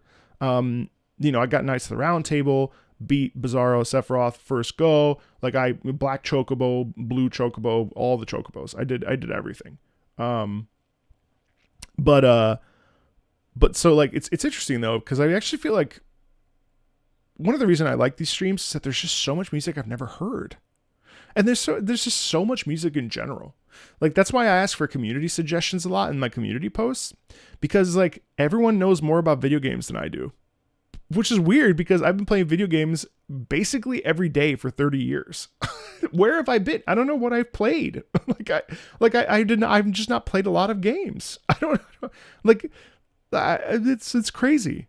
There's just so much. I can't explain it to you. Final Fantasy 7, 8, 9, 10 were like my childhood, right? Metal Gear Solid 1 and 2, Star Wars Jedi Knight, Jedi Outcast, and Jedi Knight 2. Those were my main PC games. I was part of a clan. They Might Be Giants. They Might Be Jedi, excuse me. That was based off of They Might Be Giants. I played Microsoft Combat Flight Simulator, European Combat Flight Simulator, and I played Black and White. So those are the 8 games I had, right? We were not super well off. So like but like I know some of you guys are old enough, but like, oh, and I had a Super Nintendo, so I would play like Star Wars Return of the Jedi, even though I was awful at it. I would play Clay Fighters. I would play Super Mario World. Like at one point I had 2 consoles, but it was like the old Super Nintendo and then the PlayStation. Star Wars Masters of Terrakasi. Like I never bought Ape Escape, even though like I love Ape. I played the demo a lot. I still distinctly remember when we were moving into my new house, my childhood new house that we moved into. I was literally like in the living room while they were doing the floor, playing the demo for Parappa the Rappa. Like I distinctly remember that time period. So anyway, so like it's interesting being a core millennial because the technology kind of grew up with me and grew up with a lot of you as well. Yeah, but I didn't have an Xbox, like Halo, totally off my radar. Most Xbox titles, Fable, totally off my radar. And yeah, I mean like, and there was the technology. I mean, the internet just wasn't what it was. So like, you didn't know what was out there. You had games. What was it? GameSpot had its magazine. There was another one, Nintendo Power, which I didn't get because I didn't really care about Nintendo growing up. What was the other one? There was another not Game Informer, game. But it doesn't matter. Sorry, I'm going down memory lane right now. But like all that to say, like. That was it. Those were the 9 games I basically played on a rotation. And usually I would just play it and then stop. You know what I mean? So I kind of feel weird not liking Final Fantasy VII Remake and Rebirth because like Final Fantasy was like a fundamental part of Game Informer. Was a Electronic Gaming Monthly. I remember that. EGM, yeah. And there was another one, Game. It was the logo, it was the gold logo with the red lettering, and it had the 3 lines that went like this. Shit, was that Game Informer? I don't think it was. Was it GameSpot's magazine? And then what was the one that you'd get the demos in? PSX magazine? Which one was the one you'd get like the demo things? Thanks, TMF. Have a good time with your adulting. Anyway, wow. So all one question about Final Fantasy VII. Look what it did. I have struggled with it myself as a person who just like loves Final Fantasy as a series. And I don't think it's because I'm a Luddite. I don't think it's because I'm a curmudgeon. I don't even think it's because I'm so much of a what's it called? A contrarian.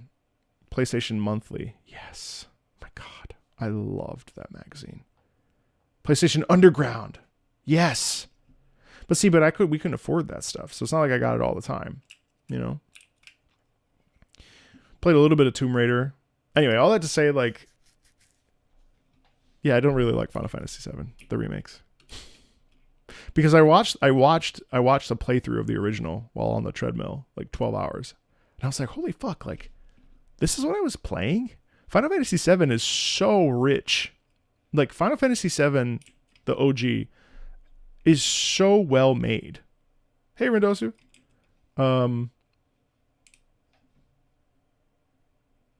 Yeah, I know that a lot of folks in my community agree with me. At least in the Patreon community. But yeah, there's so much about the original that I'm just like, I can't believe that I was playing this shit and I didn't even understand half of the concepts. You know what I mean? Also, like the PlayStation era was such a geniusly good time period for RPGs. Wild Arms, Valkyria, Vagrant Story. I don't know that Bushido Blade was a JRPG, but Bushido Blade had, some of these games, like I have like deep-seated nostalgia. Legend of Dragoon, which I still need to play. Like these games I have like deep-seated nostalgia for, even if I haven't played half of them. You know what I mean? Siphon Filter, Brave Fencer Musashi. Yeah, you're right. Mr. Domino? That sounds fascinating. No One Can Stop Mr. Domino. There was one game that was all mini games where you were an old man. I don't even remember what it was called, but you literally you were running. Does anybody remember this actually? You're running through an office while there's a ball chasing you. And there's like a bunch of mini games. There's like it bothers me. Like I cannot remember what the fuck this game is. Twisted Metal. Oh man.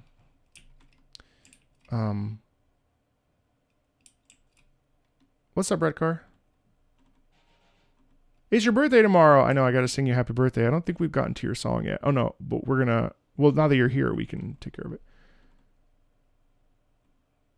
Okay, cool. What's Kudelka? LSD simulator? No.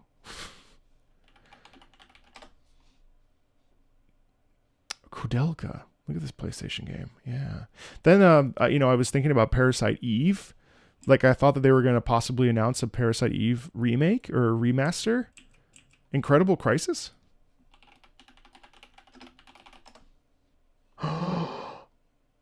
Yes.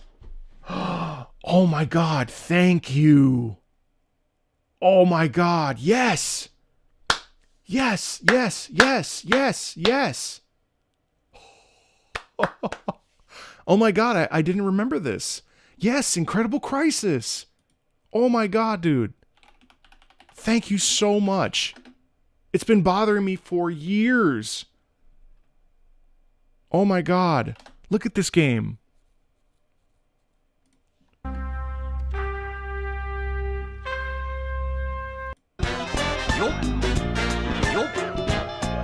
Oh my God.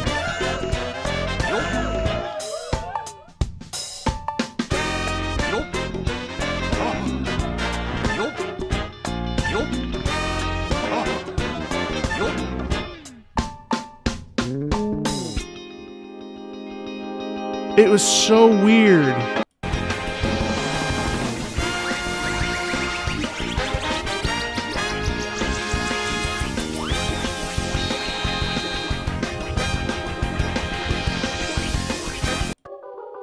And then the next level here is the ball. Look at this shit. I was awful at this game.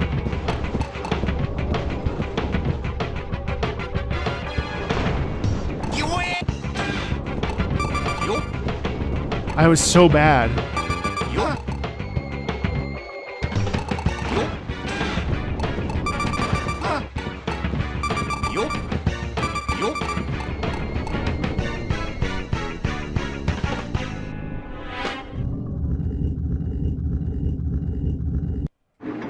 I've heard of Guitar Man. Man, holy shit, thank you. Incredible Crisis. I'm going to watch this later from start to finish. Like, I've been wondering, I've been racking my brain, like, what is this game that I used to distinctly remember playing that I couldn't actually, like, play. Holy fuck. Thank you, Chaos King. I really appreciate that. Like, seriously, like, I've been wondering. Okay, well, while we're here, has anybody, what was a mech? Okay, I used to have these toys. I got them in Italy. So in the 90s. So they were already out. They're probably anime related. So I'm going to pull the anime crew. It was a green mech, and it was a person, and you could put their faces down, like their outfits down. It wasn't Evangelion, like it's similar, but it wasn't Evangelion. It was like some sort of mech where they had the metal bodies, but they were different colors. Mine was green, and there was also like a headpiece that was attached to it. I don't know. That's really been bothering me now for years, like 10, 15 years or so. It wasn't Gundam. What's up, geek? Battletech? Let me see. I don't know. I really don't know. Battletech. No. Wait. Anime?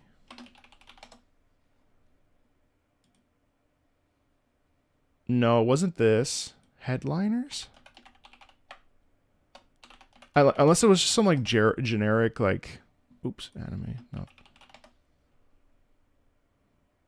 No, it wasn't this. Bubblegum. It was like fully grown. It was like a fully grown like man. Oh. No. No, but I can see why you said that. Not quite. It had accessories like a shotgun. They weren't ninja themed. I could put it into... Yeah, I could put it into... No, although Mech Warrior is cool. No, God, it was like... It didn't transform. It didn't turn into anything. It just was like... It also had like springs in the arms. So you'd like pull it and it would just snap back. The dude was green. And that was it. Like it didn't transform into anything. I don't even remember what... I think his head... It was like typical like sort of, Japanese black hair. I'm pretty sure. I honestly like...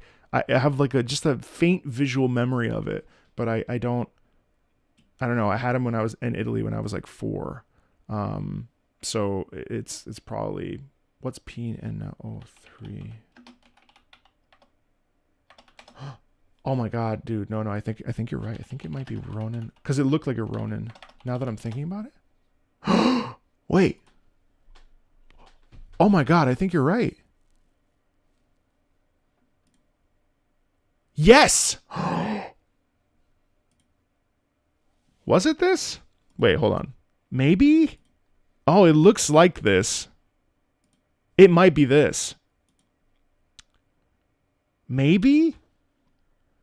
I think this... Yes! Oh my God, dude. Yes, I remember the feet.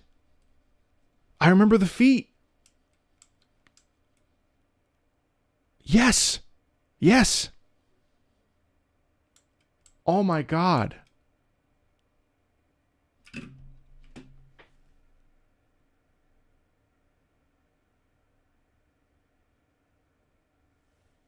Whoa.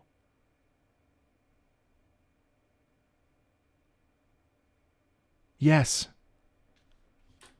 Yes. Who's the green guy? It's armor, not mechs. Whatever. I was like 12. No, I was like 8. No, I was like 6.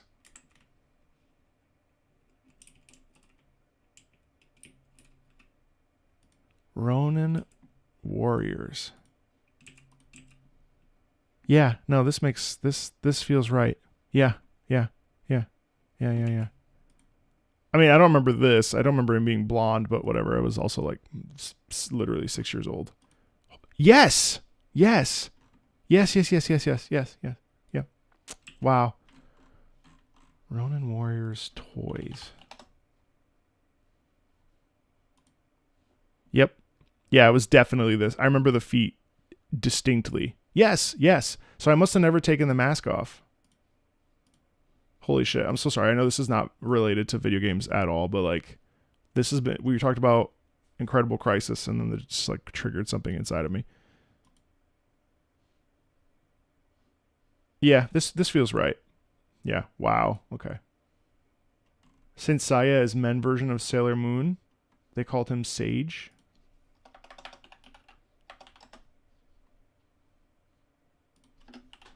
We'll get back to music, sorry.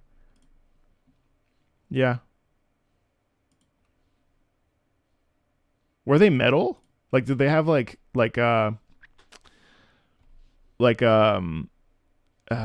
do I describe this? Like you could, is it this? This feels like it.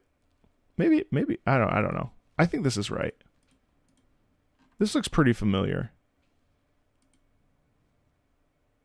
Especially with the mask on.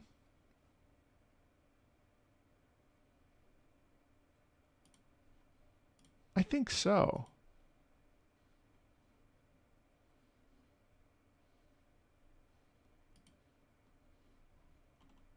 Spring-loaded joints?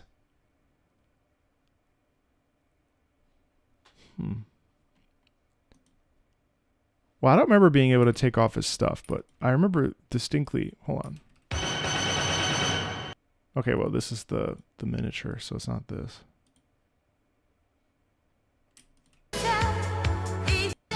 Oh, there goes the video. That's right. It's all right. Ubisoft Music already claimed it anyway. Yeah, this looks pretty familiar, though. Well, whatever. We'll say this. I can put that child toy to... Spring-loaded joints. Yeah, I think so. Maybe you're looking for the Knight of the Zodiac? Let me see.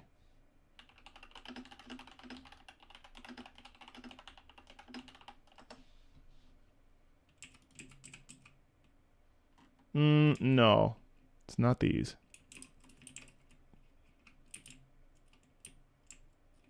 There are more iterations. I see. What were they called? Samurai? What was it? Samurai... Ronin. What were they?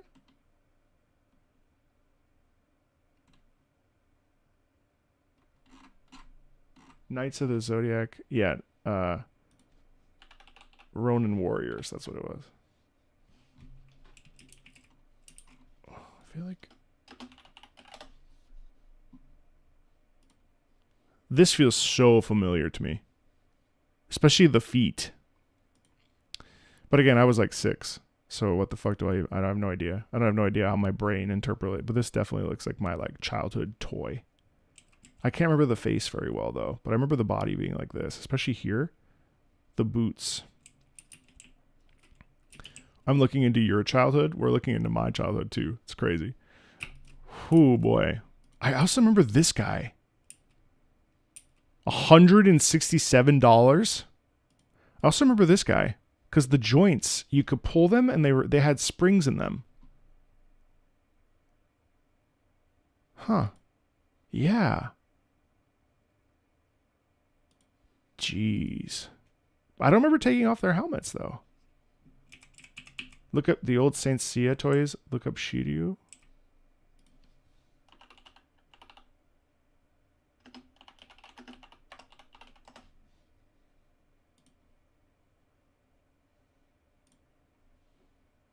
Oh, wait. No, he's showing too much skin.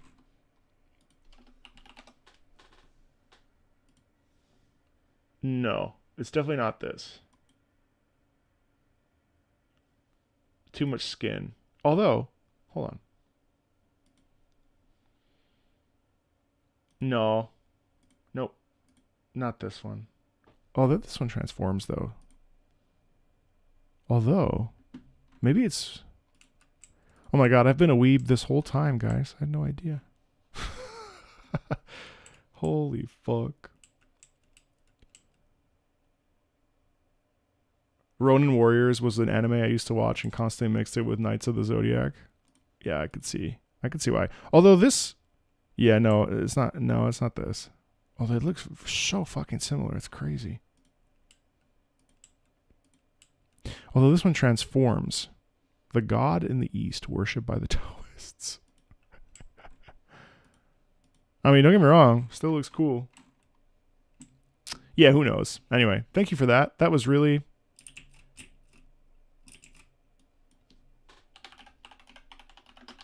Ronin Warrior toys.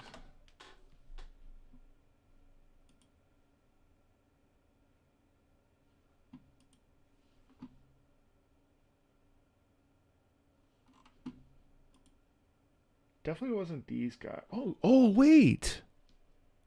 This would make this, bro. I think, yeah, the feet. It's the feet that are really, yeah, these were the feet.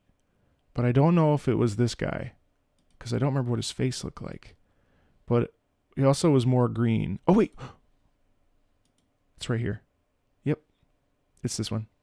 Holy shit. Yep, it's this one. Holy fuck. Yeah. It's this one. Whoa. Yep, it was this color. It was this color green. I don't know why the feet, because they're so large. Wow. Holy shit. I should have asked chat sooner. Yep, it was this one. But I had this in Italy, like not in the US, which is even weirder. Oh, the Voltron lines were fucking amazing. Yeah. Yep. That's it. So wait, so this is 1995 Ronin. Wait, what is it? 1995 Ronin Warriors. Toys. Yep. And then where's the red guy? Yeah. Yep.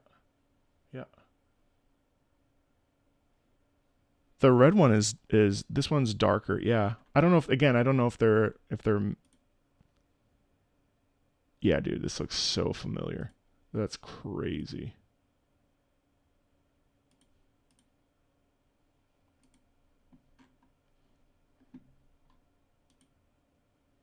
Yeah, that's cool.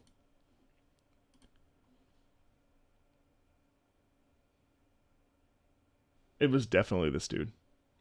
Yep. Yes. Holy fuck.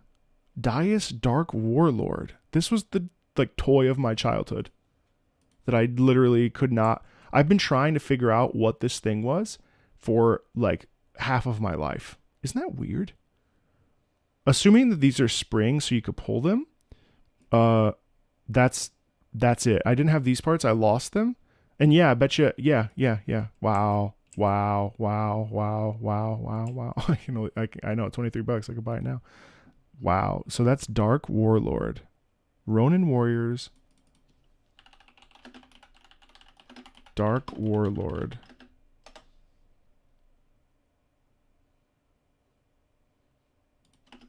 Toy. Whoa. Well, that's bringing up a whole bunch of extra shit, but damn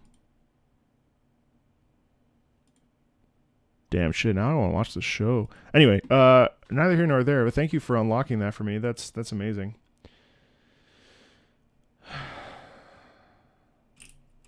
No, I don't think so. Wait a second. I remember this guy too. Do I? Yeah. I mean, it all blurs together, but this looks... You can't really see it because it's covering my face is covering it. Oh, it's from AliExpress? Bruh. I'm about to hop in.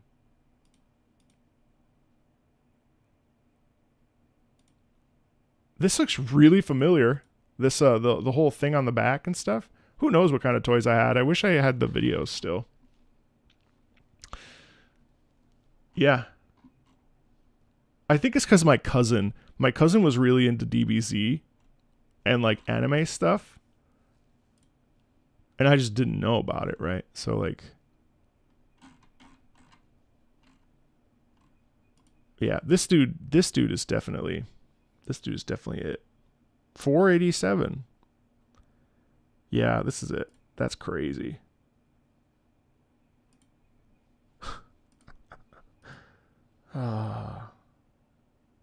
Okay. All right, I can rest. I can sleep now. Maybe that's why I haven't slept well in a generation, because I couldn't figure out what the fuck this toy was from my childhood. Thanks, guys. That's so amazing. Oh man, between that, yeah.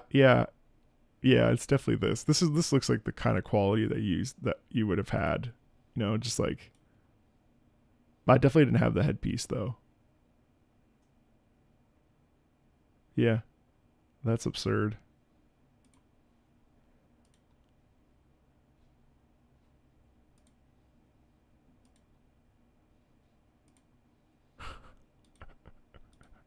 That's fucking crazy, dude. Wow.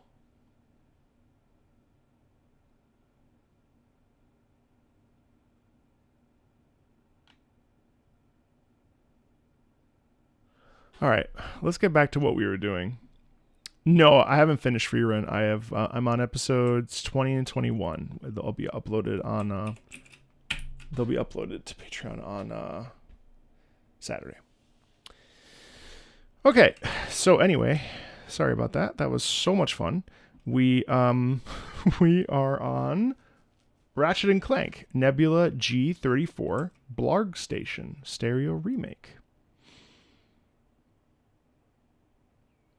An awesome track from the first PS2 Ratchet and Clank game. For some unknown reason, the first game soundtrack is only presented in mono, the most likely theory being to save storage space on the hardware. So a longtime fan, Nick Neway, has taken the liberty of remaking 1-to-1 some of the game's tracks in complete stereo, which in comparison gives the soundtrack the love it definitely deserves.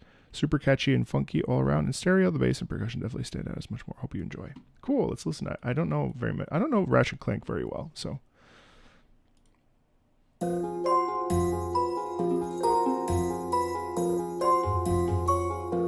Wow.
That's funky as shit.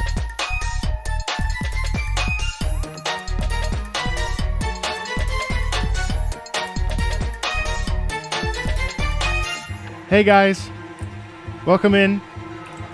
Streaming Patreon music suggestions. Thanks for the raid, Brand. Appreciate you. If you enjoy video game music and want to hang out, you're absolutely welcome to.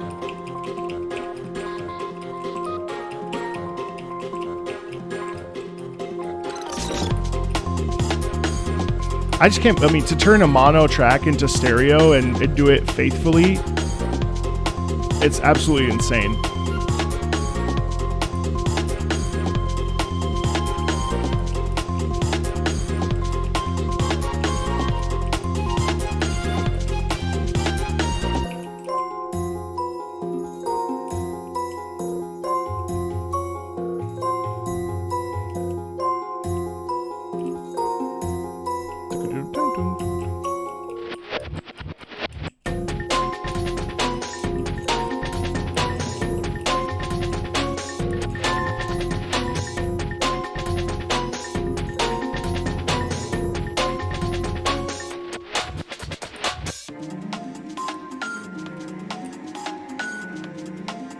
The fact that it also includes all the repeats, and again, it still provides like some of the string tension in there is really cool, and then also coupled with the it's got like a mysterious vibe to it as well, you know.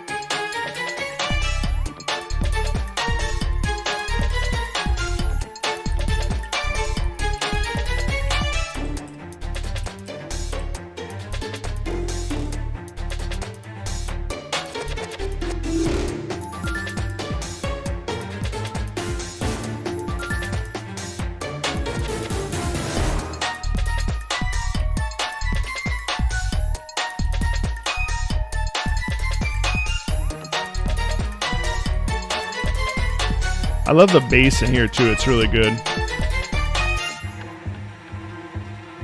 The bass is so pronounced, but the tension in the strings is really kind of surprising.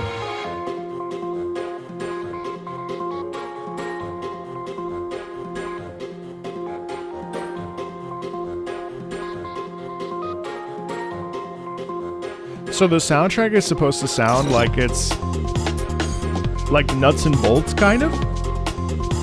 Dum, dum, dum, dum, dum, dum, dum, dum, dum, dum, dum, dum, dum, dum, dum, dum, dum. It really is like a stealth.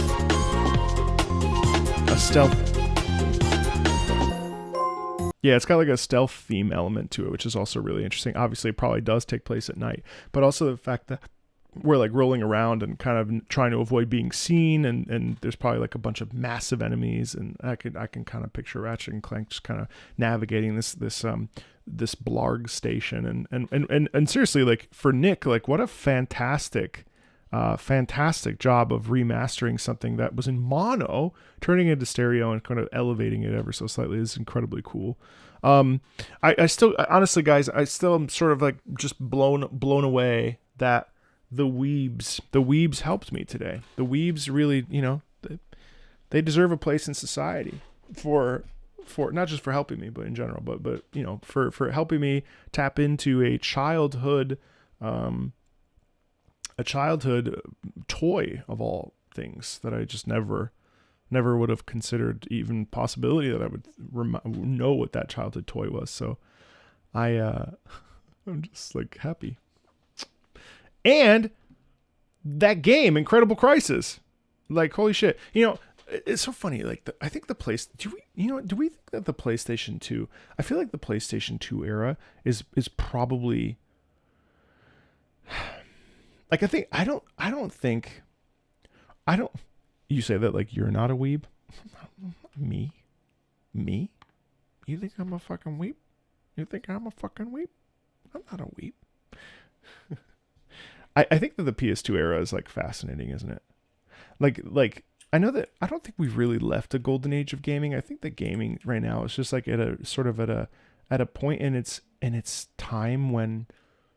So I had my buddy Sean on. We were listening to video game music for the first time, right? He hadn't heard a game piece since GTA 2, right? He watched his brother play GTA 2, and he has no frame of reference. And we were listening to chiptune. We listened to Mega Man 3, a few other things, whatever. And then we listened to Mega Man X6. Because it was also like a reaction for me. I'd never heard it before. A patron had requested it. So I was like, oh, I'm talking about Mega Man 3. Let's hear Mega Man X6. It was like it just made sense, right? And it was amazing because he said, I don't like the MIDI as much because it feels like it's trying to be something rather than actually being something. And I found that a really interesting perspective. Like from the perspective of someone who does not like immersed within video games or like cares or likes them even. I find that so interesting. Because chiptune is definitively itself, right?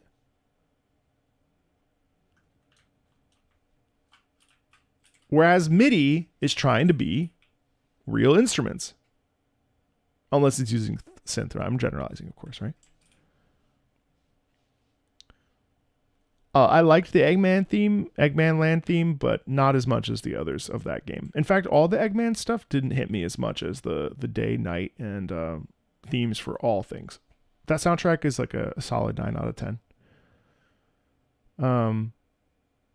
So I found that really interesting that he was like, I like chiptune because it is what it is. But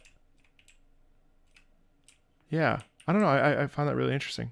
That's all. Just had a thought on it. Like he didn't like MIDI. And so to me though, as like a gamer, I'm like, man, the PS2 era, and I still like games today, so I have no problem with like the AAA or AA scene.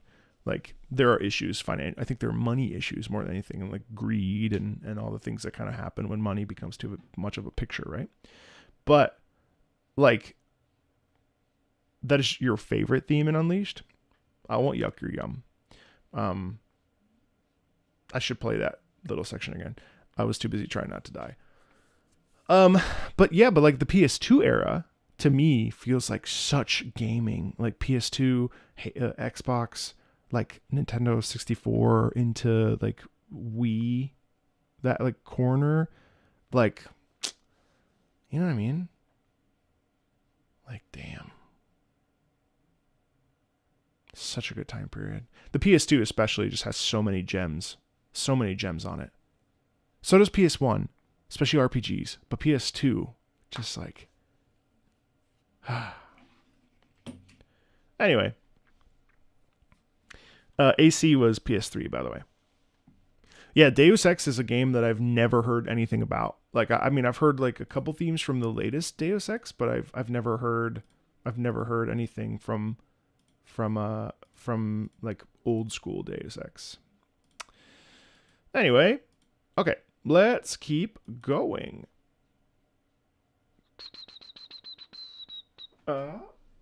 So this is from Hero's Hour. Speaking of, what is this?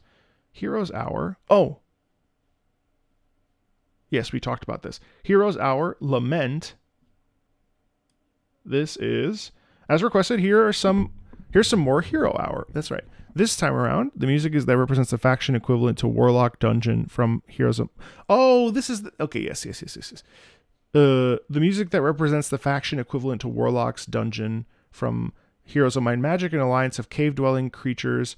Hey, can I just stop really quickly and just say that, I gotta say, what do you think the Mines of Moria looked like before everything that happened there happened? I was thinking about this. Once the goblins and the trolls but like, can you imagine the Mines of Moria with just dwarves everywhere? I was really like, I wonder what this looked like. Anyway, such as troglodytes, beholders, and minotaurs who use shadow-related magic to deceive and blindside their foes. They're also, in both series, closely associated with the fearsome red and black dragons. As a contrast to my last submission, this one sounds much like a rock ballad, so I hope you enjoy. Okay, so this is Hero's Hour from 2022, Lament.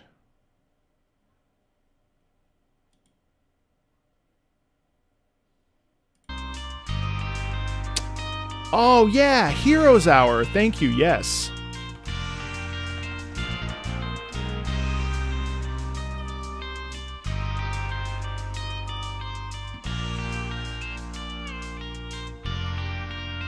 Speaking of indie,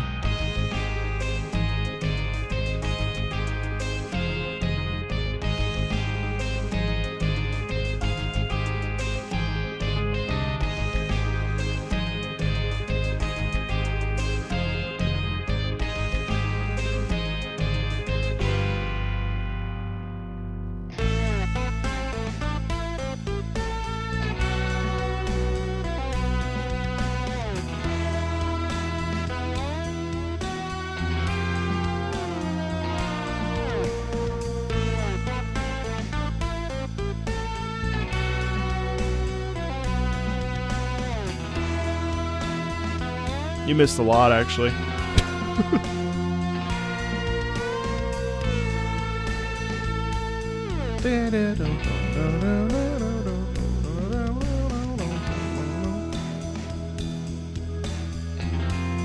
What's the sound style of Pulp Fiction? That guitar strum thing. This reminds me so much of Pulp Fiction's soundtrack. It's so weird.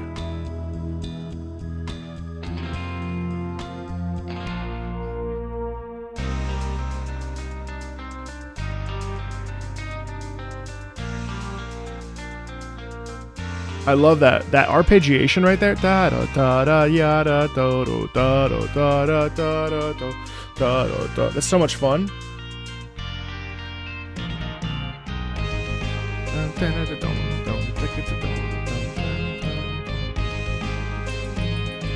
Surf? Yeah, I guess so, isn't it? I guess you're right. Surf? Blues Brothers? Yeah.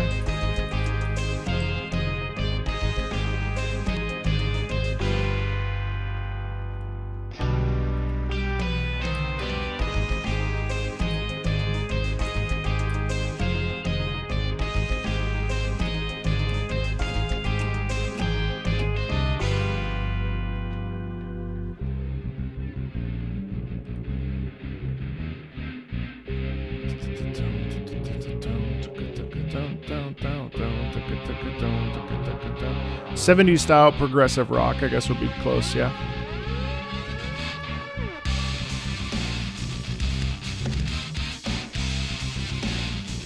Then it takes a turn into metal. That's so interesting. Do you think this theme describes minotaurs and wizards? Is that what it is? Whoa.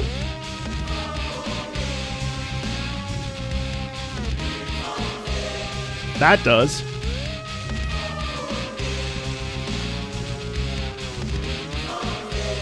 Represents the faction equivalent to Warlock Dungeon from Heroes of Might and Magic. Cave-dwelling creatures. An alliance of cave-dwelling creatures.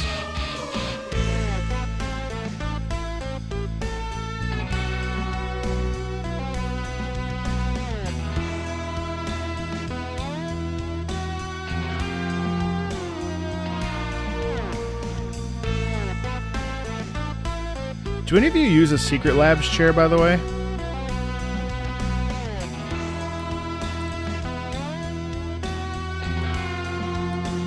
I keep sliding out of this one. My posture has gone to shit, too.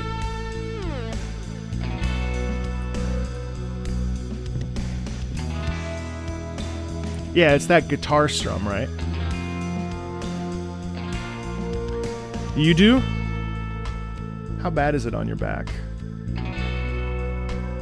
I like how vibey this piece is.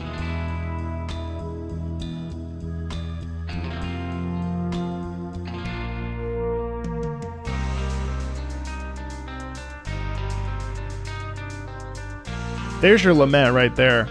That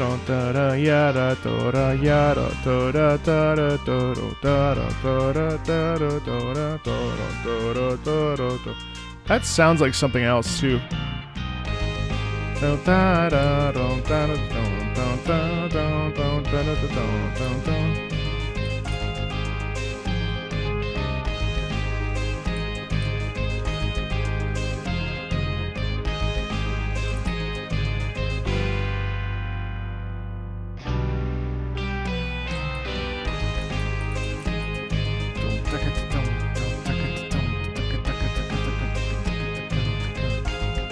What's Magenta Horizon?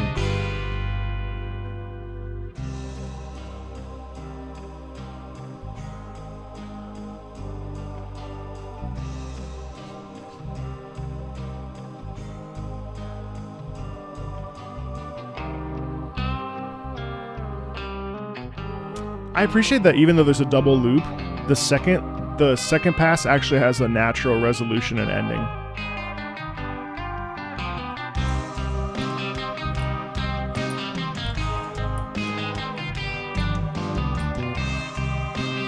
Well, I'm also a sloucher though, so it's like doesn't matter how good your chair is if you slouch.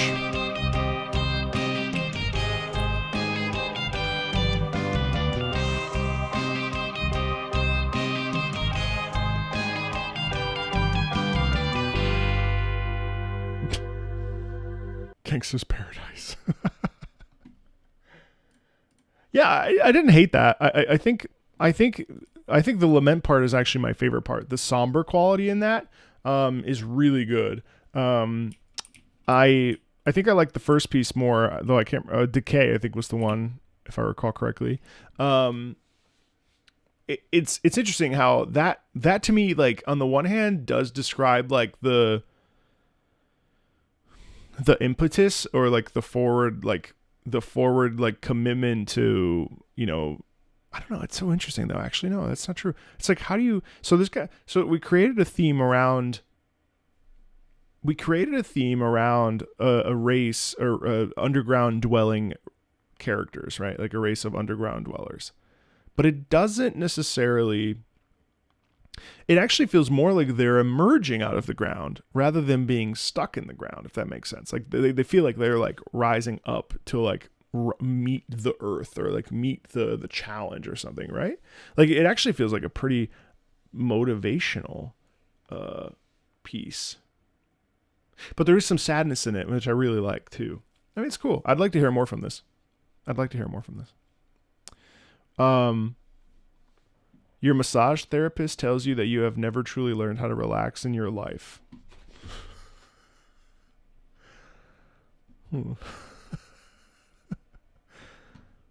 Listen, I'm scared to go to a massage therapist. I might relax too much. Speaking of Assassin's Creed, Luna. Ragnarok, Twilight of the Gods. See, this bothers me about Assassin's Creed Valhalla.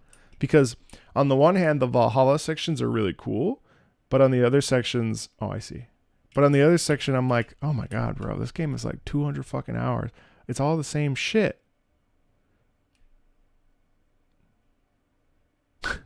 Just thinking about my time with Valhalla. I played Valhalla for like 67 hours. I'm telling you, an Assassin's Creed game needs to be truly shit for me to not try it. I love history. I love history. I will apologize for whatever direction Assassin's Creed goes in, regardless, because I just like history games. I just like historical settings. Although I think I've reached my cap with Kingdom Come Deliverance 2. That has been interesting. Kingdom Come Deliverance 2 is an incredible game. Incredible game. But it doesn't feel like a video game. And so you're saying to yourself, Marco, what the fuck is wrong with you? Like, isn't that why people like it? Yeah, probably.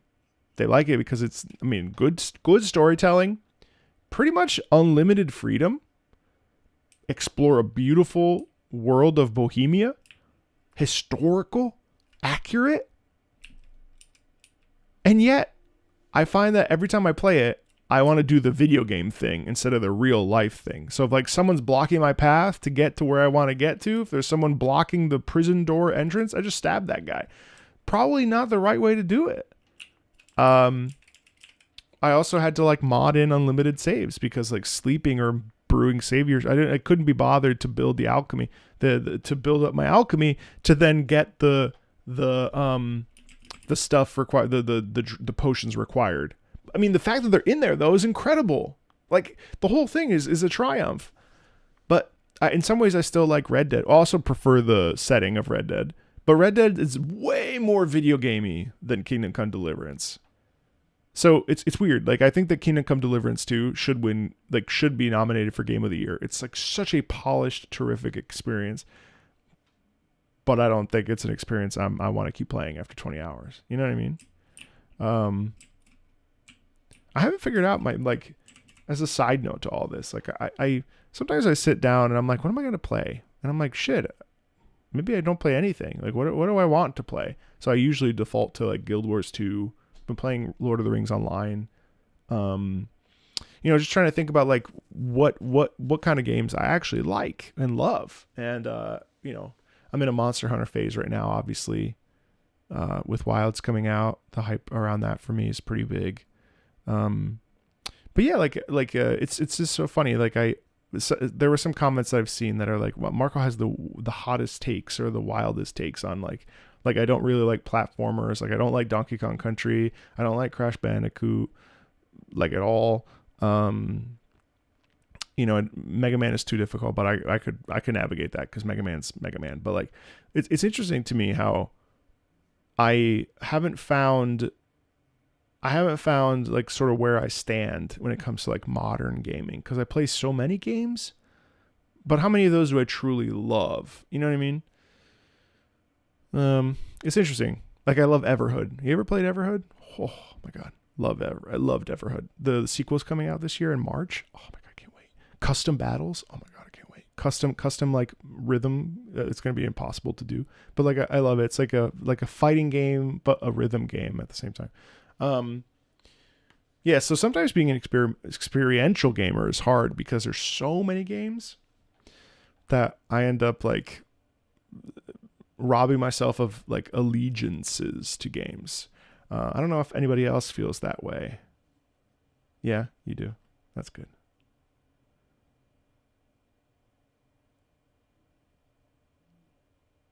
I did play Detroit Become Human. It was fine. I played it one time, and then I was like, all right, I'm good. Didn't need to play it again. The Witcher 3 I played for like 500 hours. I don't know. Could I play The Witcher now for 500 hours? I don't know. I don't know. I don't know that I could. Hey, Pat, thank you. Thank you. Appreciate it so much. You know, so it's always interesting, like, because I'm like so like blown away by people that are like, oh, I've got 2,000 hours in an XYZ game. I've played Warframe for 2,000 hours. I've played Guild Wars for 2,000 hours. I've played Monster Hunter exclusively for XYZ. And I'm like, how? How do you do that? It's amazing. Like, I don't even think it's like shameful to have that many hours in a game. I think it's amazing. Like that's awesome. You know, I love the Ace Combat series. I only play games that really get your attention and they stick into your mind long after. I see. Allegiances are overrated. You had to take months off the gaming commentator scene and streaming to get back to my sense of wonder. I think that's fair. You're in your RuneScape phase right now. You filled out that entire flowchart?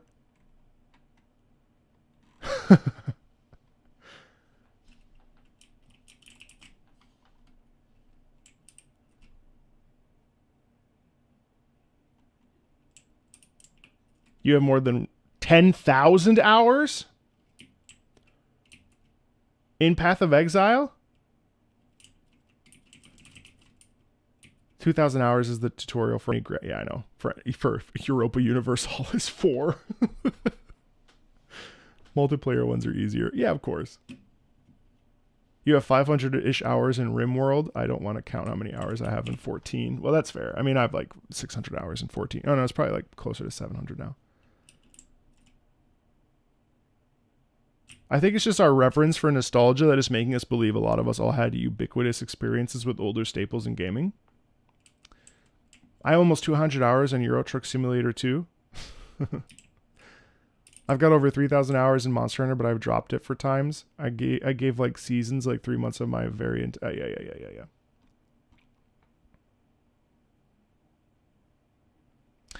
I think playing a game for hundreds of hours, if it doesn't come with a quota, is a bit of a disservice to yourself.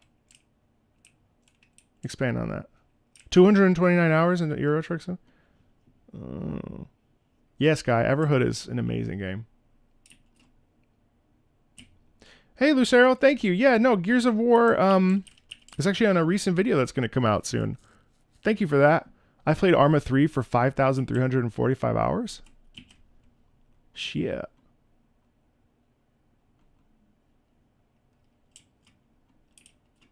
$1,814.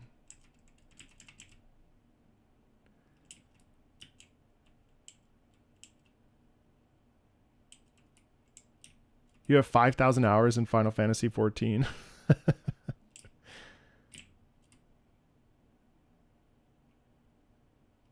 Totally. I should really look into it. But I mean, I'm very proud of my almost 200 hours in Guild Wars 2. I almost have 170 hours in Warframe. I have 54 hours in Rise now, which actually feels like pretty substantial. I mean, it's crazy that like I really don't feel like I know what I'm doing in Rise, but like in Monster Hunter on my PlayStation, that's like 117-ish hours. So, you know, I mean, I feel like I bottom out after about 20 hours. So like I like Avowed, but like I'm 19 hours in, about halfway through, and I'm like, okay, I'm good. I did it. Kingdom Come Deliverance 2. Okay, I'm good. I did it. You know what I mean? Like Enshrouded is kind of a never-ending game, so I'll probably come back to that in like a couple months, whatever. Like, you know, it's just so interesting to me how focused in on things people can get, and I think it's cool. I think it's really cool. You know, I'm trying to think. Let me see my full library, just out of curiosity. Well, a lot of this doesn't count because I got a PC late in life, so. Also, this is inaccurate. I've not played Metal Gear Solid for 291 hours. Plus, it's so easy with like Destiny 2. Like, yeah, 138 hours. That's easy to do. You know, Trails is more like 14. Baldur's Gate 3, 60 hours to not even do Act 1, which is insane. You know, Ace Combat, 22 hours for Ace Combat. That feels like a lot to me. Like I've played the campaign multiple times on my own, You know, Dragon's Dogma 2, I could have finished further, but like I was pretty pleased with 28 hours in that. Path of Exile 2, like, I mean, it's incredible how many hours people can get into a game so quickly. Some of these are really inaccurate though. Anyway, I was just thinking about time.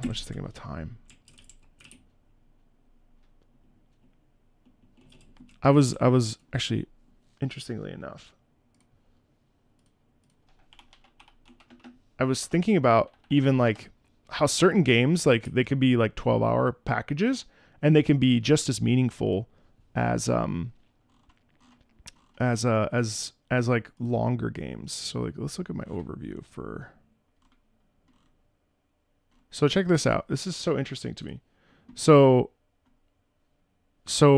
just chatting hours, like filming videos, 160. Warframe has the most with 65 hours. Wuthering Waves has 60 hours. Music, which is this category, has 48 hours. That makes sense. Punishing Grey Raven is strange that I have 42 hours in that. Black Myth Wukong's 35. Genshin was 35. Honkai Star Rail's 31. Dark Souls 29. Arknight's 27. Okay.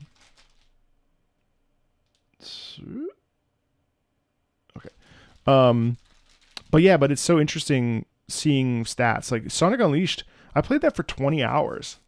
Like that's like a 19.2, excuse me. But like that's like a meaty game experience. You know what I mean? Clash Artifacts of Chaos. I should check that out. Anyway. Yeah, I don't think you need to play the shit out of something. I agree. Like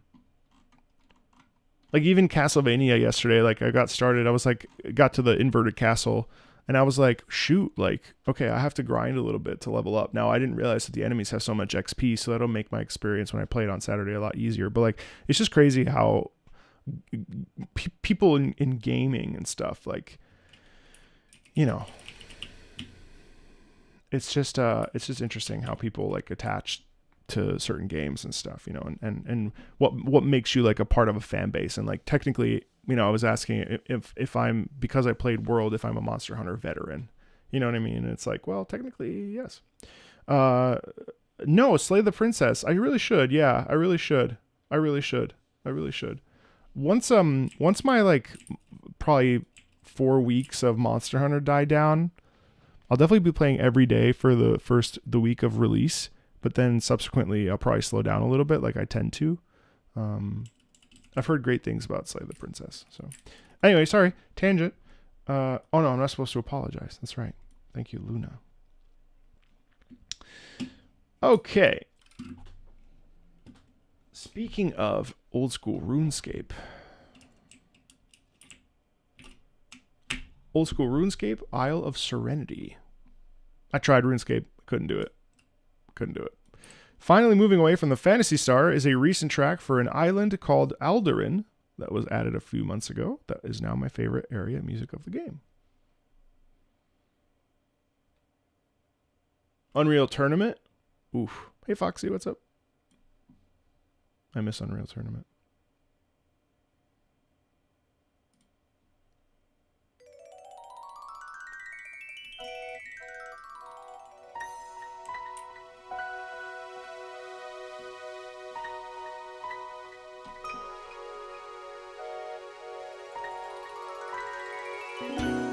You're in treatment right now? Oh, I skipped you. Fuck. I'm sorry I skipped you. I didn't mean to skip you. I'm sorry. I did skip you on accident. It was intentional. It wasn't intentional. I just forgot. We were talking about Assassin's Creed Valhalla, got distracted, and then I forgot. Sorry. Oops, not a Xenoblade song.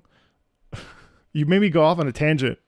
The AC Valhalla soundtrack is highly underrated. I do think this is a very good composer. Talent like Einar Selvik from Wadruna as a vocalist. This particular track is an adaptation of an Old Norse poem called Voluspa, where a cirrus, a vulva?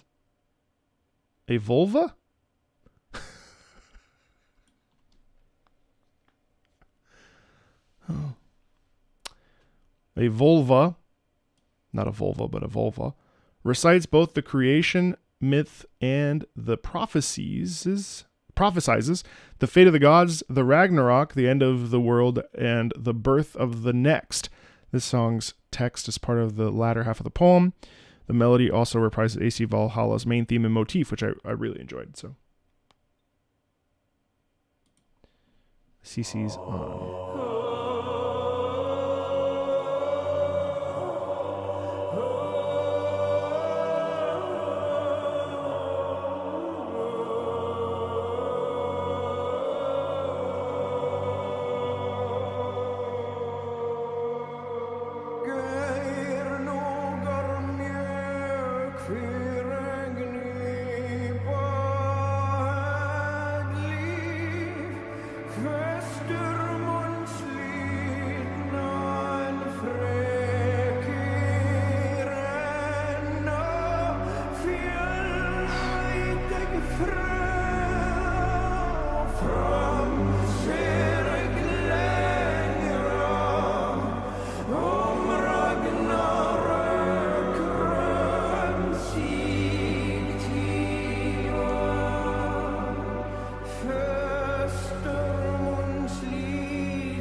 Dude, it's so fucking good.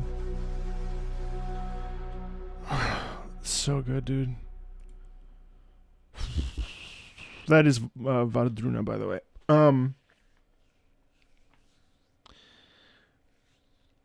You know what's so cool? One of the things that is so amazing about being a tenor and having an upper register, especially in this particular case, this upper register is incredibly rich, but like also there's a bit of a bite due to the natural vocalism. So like the voice kind of presses into the upper register and it just like hits in this like really human aspect of it that's really satisfying. Shit, dude, that is such a haunting piece, isn't it? Like it just like the slow dirge quality. Obviously it's recounting the details of Ragnarok and the death of, like I said, that Ragnarok. It's every time you hear Aragorn say like Sauron or Midku, or what he said, Viggo Mortensen, he's like Mordor, and then you get people being like Mordor, Ragnarok. Anyway, I find that the emotional impact of that really is in the stillness and the dirge quality of it. And dirges tend to be slow because they have that feeling of like the funeral procession, right? The arrival of the funeral and what have you. It's also, again, the richness of the voice there and the raspiness of the voice, it lends itself to such phenomenal texture, doesn't it? And a real like pressing of, kind of like the leaning into it again. It's like not. It's the opposite of opera. It's you know, full of emotion, full of pressing into things, and also, yeah, of course, there's also the idea treating words and names with weight, and that's what we call tone. Word painting, and word painting is a gorgeous thing that most singers or musicians either instinctively know or they certainly work on and improve. Word painting is such a, and you hear this all over the place in this particular example as well. Like, word painting is amazing. You know, there's such a difference between saying time and saying time or time or time. Like, that's 3 different ways of, you know, lilting, and you can do it with singing as well. Emphasis on the first consonant, emphasis on the stretch, ever so slight stretch in the middle of the word. So time, quickly ending on the like there's so much minutia that we don't think about in our average day to day. But I mean, like the word time can be said 50 different ways potentially, and because there's consonants and vowels, right? And you know, a consonant we can hit whatever the consonant is, a T or a D. Those are the dentals. And the dentals can be hit in a certain way that produces a ton of air. T, t, d, d, you know, g or k is further in the back. So go, or ko. Well, I don't want to say. Well, anyway, you know, it's just interesting how then you add the vowel components, and it's like time. So time is actually, it's time in English, but time is actually an ah vowel. Time, right? And I think that's really incredible too. We can like stretch, and then you go to the M and you go ta. You can delay, or you can expand on the ah and then quickly drop the M, or you can go time, right? So many different things. I think it's really cool.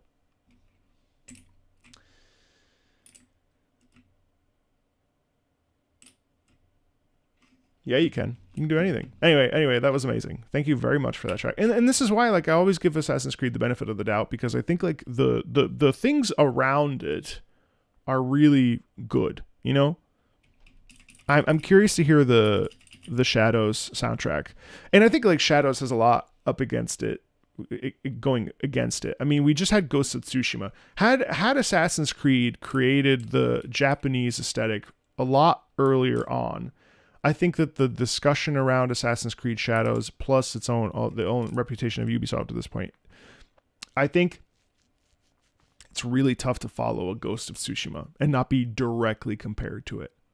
And you see this a lot in whatever game, whether it's Wuthering Waves versus Genshin, you know, Assassin's Creed Shadows versus Ghost of Tsushima, or you know, Ace Combat versus Project Wingman, which is a silly comparison anyway because of the history there, or like, you know, Monster Hunter compared to God Eater, you know, and like the comparison unfortunately is so it's prevalent.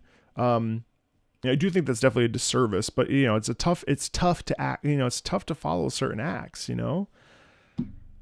Why do you think no one's tried to make they've made variations on GTA 5, but like there's, you know, no one's made a version of GTA like a Grand Theft Auto clone that has been so close. Anyway, it's a separate discussion, but yeah.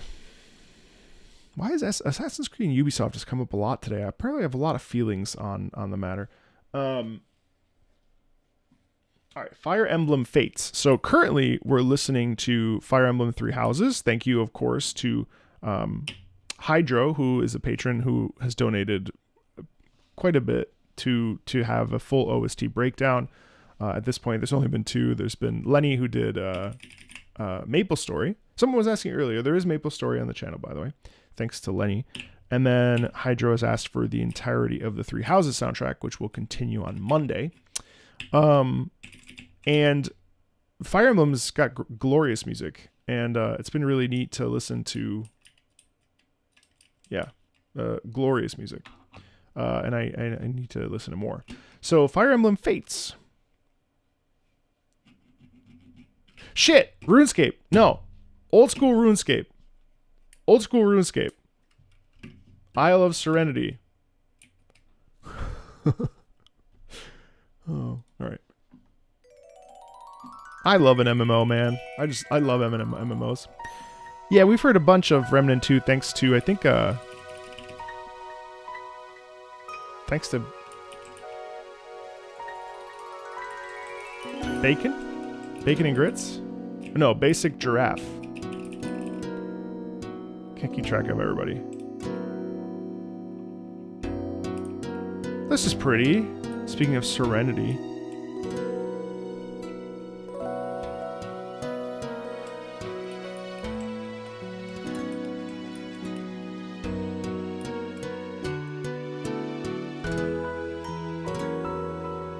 I love the twinkling there and the strumming of the guitar. Feels kind of like a lute, kind of, doesn't it?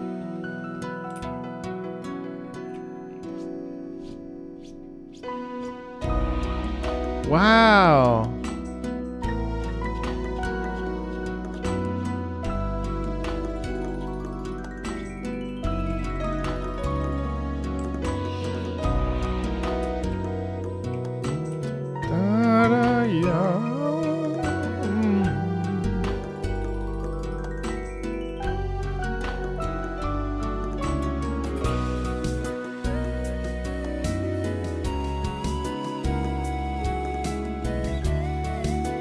That's gorgeous.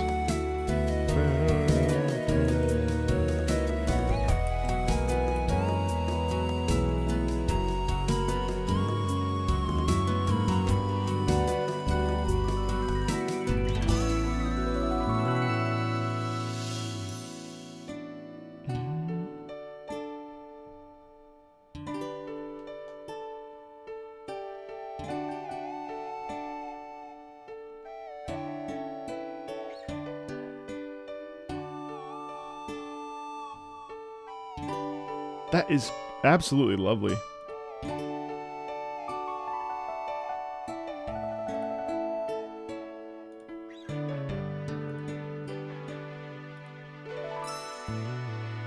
Oh, I love the bass.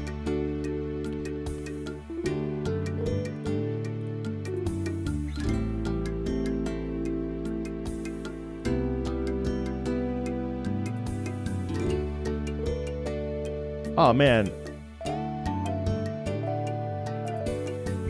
What a terrific vibe.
Gorgeous.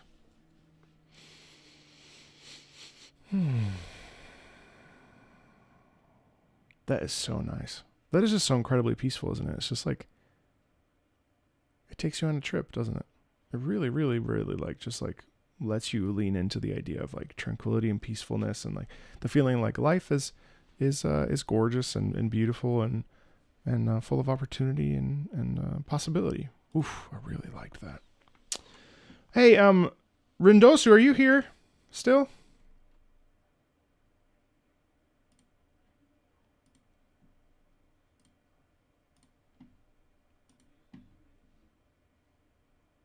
This name is amazing. Dorman Bates.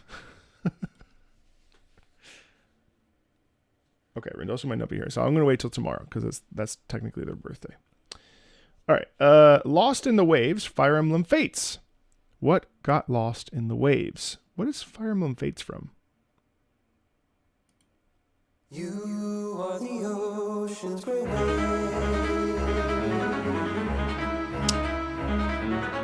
You are the ocean's great wave.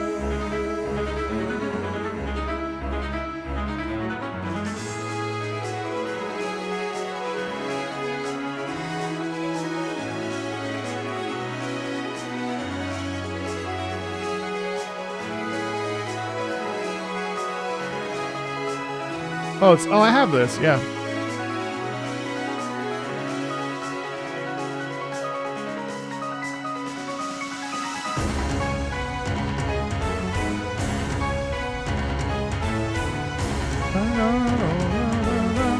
This is Matt Mercer singing.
It's such a reflective and hopeful piece at the same time.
You know what's interesting?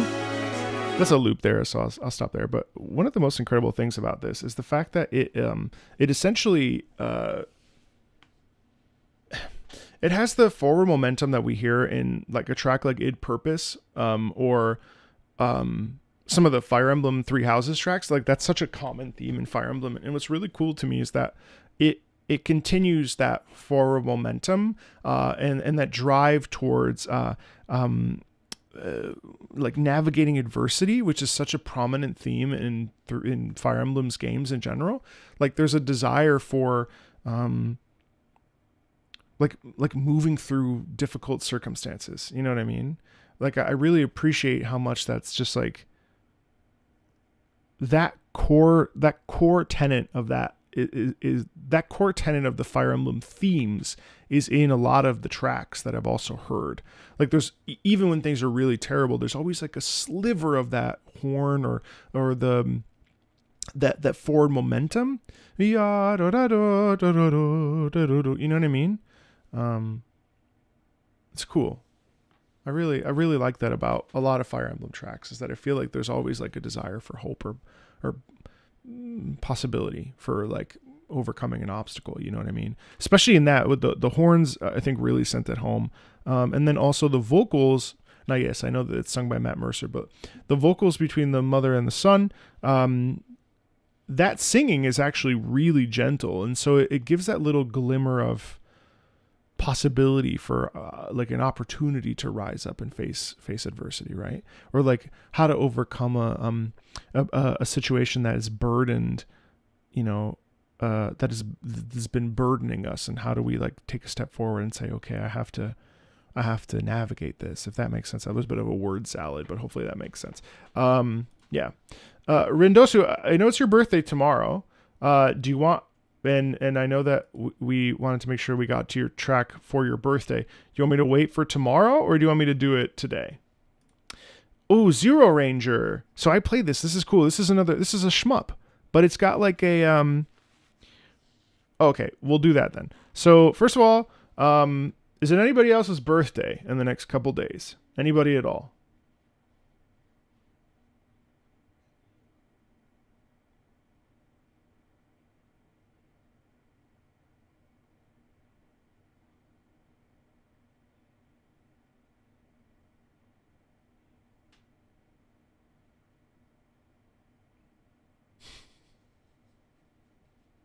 Okay, it looks like it's just Rendosu. Happy birthday to you. Happy birthday to you. Happy birthday, Rendosu. Oh, and Water Phoenix from a week ago. Happy birthday to you. Happy birthday, happy birthday. Yours in October. Well, you'll have to wait several months. All right, let's listen to Fire Emblem Awakening, Don't Speak Her Name. I do love this track. Context of this piece is the game's protagonist, Chrom, has failed to save his sister, Emerin, from captivity. Knowing this, Chrom, if he tries to save her, and then the Fire Emblem is far too important to give to the evil king Gangrel. Emerin I'm not going to read all that aloud, just in case people don't want to be spoiled. This is the battle directly after when Chrom is trying to flee. I started playing this. It's really well done on the 3DS.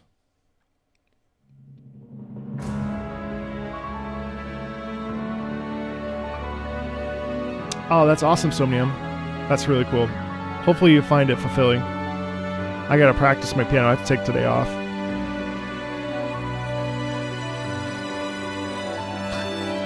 Thanks.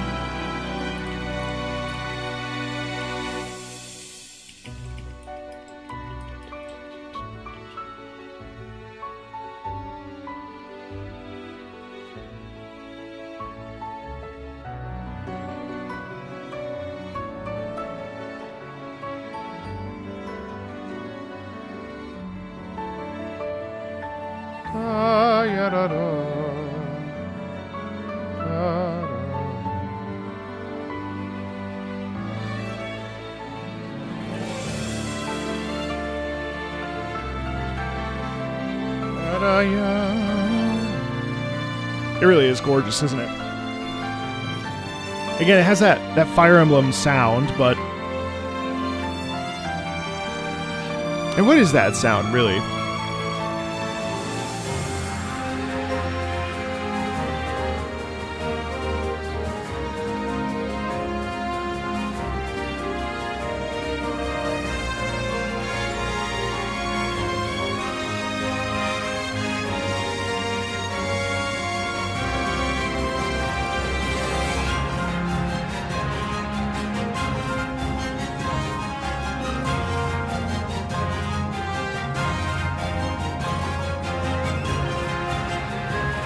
Oh, thanks, Summon. I appreciate that.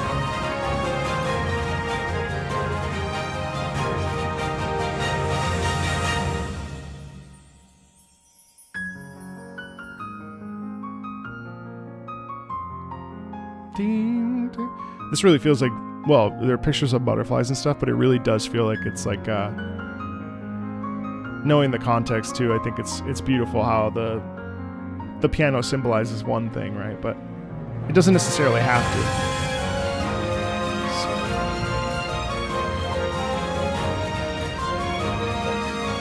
You know, this is like, I won't let you get in the way of... I won't let you get away with this. You know.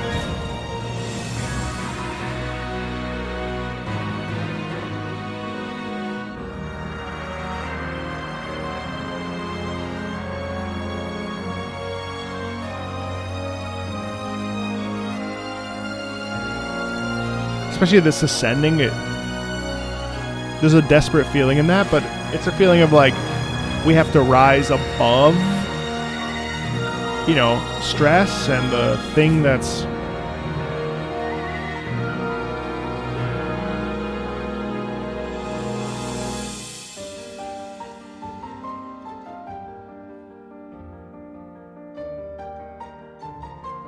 It's also interesting having pits in this, too. Hey, Hot Rod.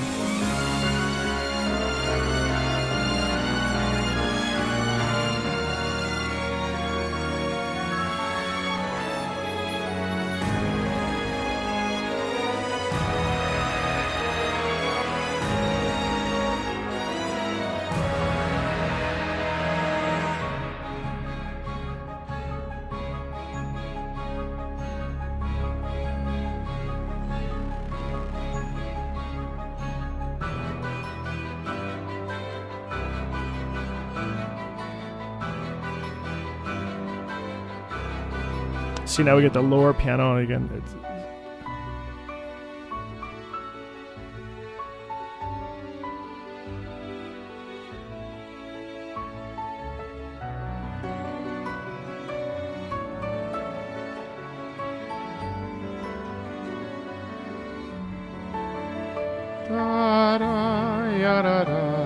I love that. That's so gorgeous.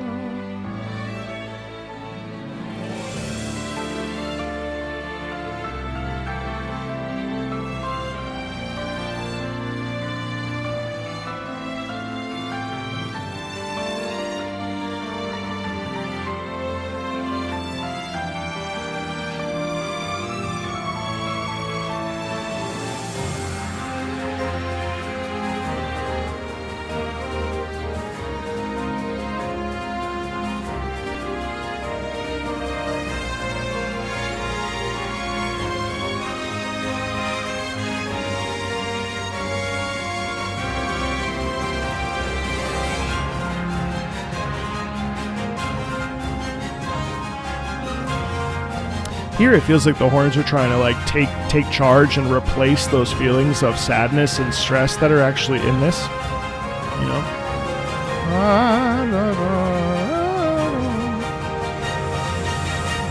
They're in the strategy game, like they're turn-based strategy.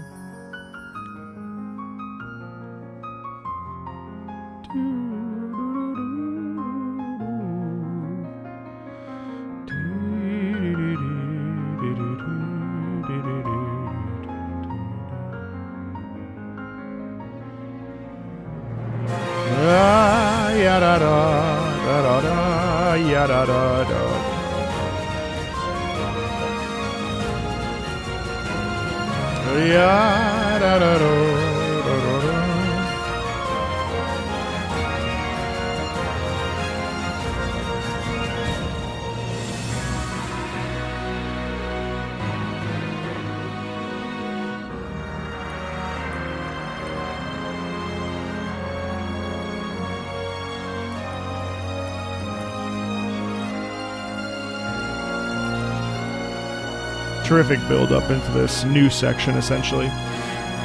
But the brass kind of takes over, and then we launch into this like stress and fear here, but like so much subtlety in the instrumentation as well. It's a really good. I mean, it's such a good piece.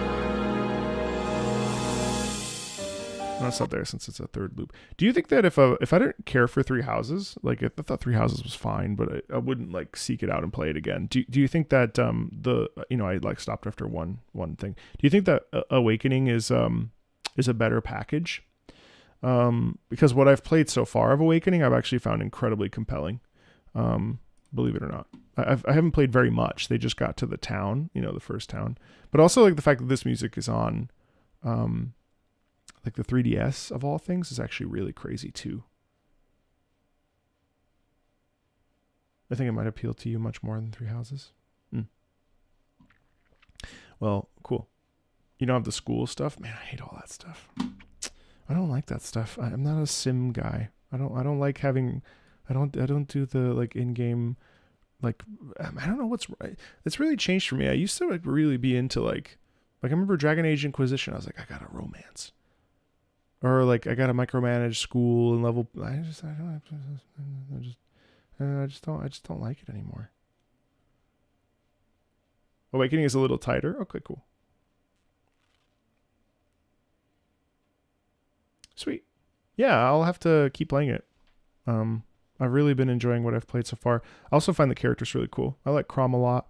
Who's the mage? Kramen, that's your profile. Is that Gandalf? Killer Gandalf. I really like Robin as a character too. Three Houses is considered the best package overall.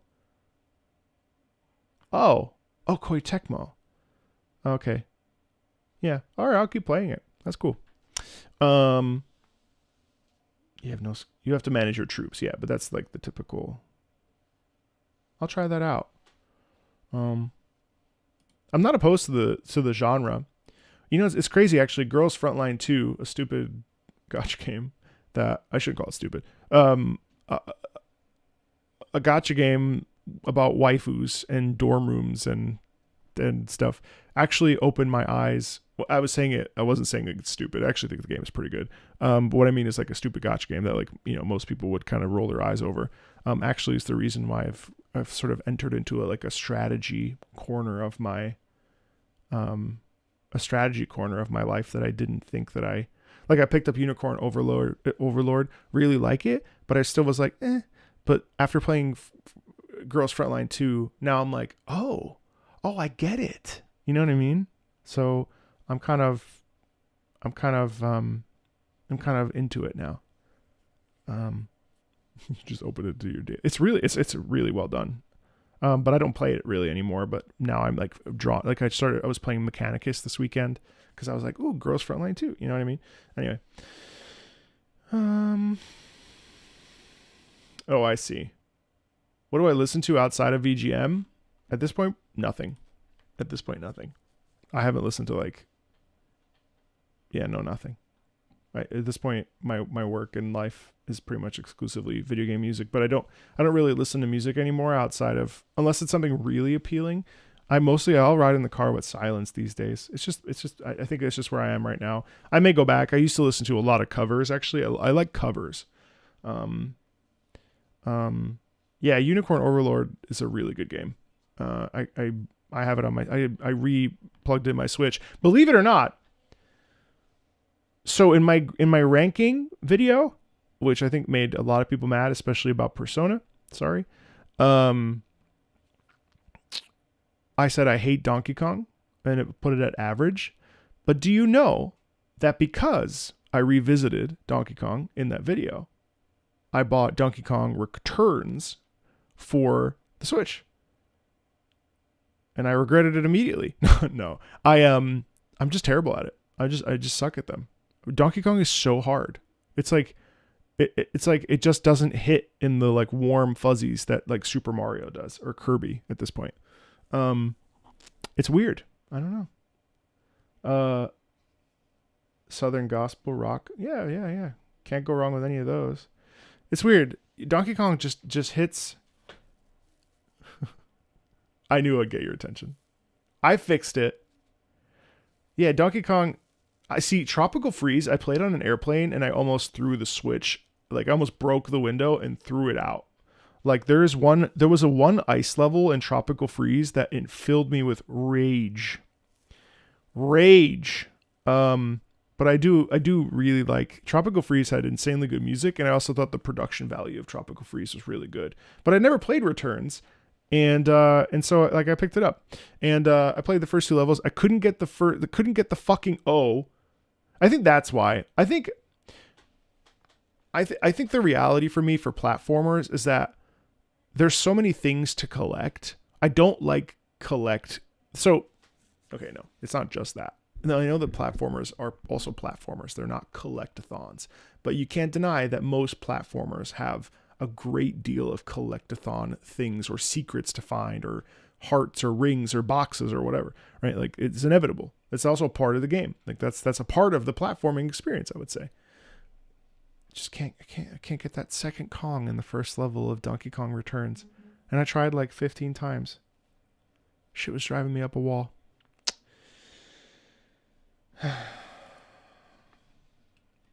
Is 13 Sentinels Aegis Rim on the Switch?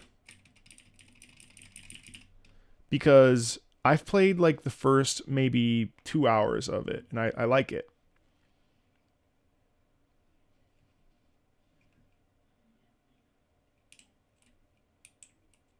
You think DKC2 is perfection? DK3 is when they invited, what's her name? Daisy? No, Daisy. No, what's her name? The sister.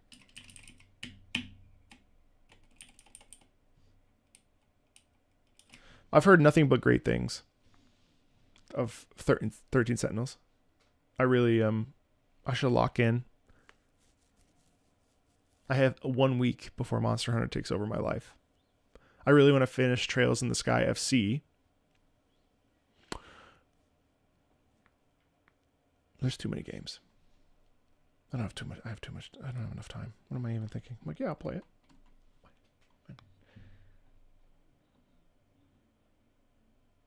I love Blue Archives music. ZeroRanger is so cool. So it's a shmup, but it does its own thing. So this is the same company, isn't it? Spherewa.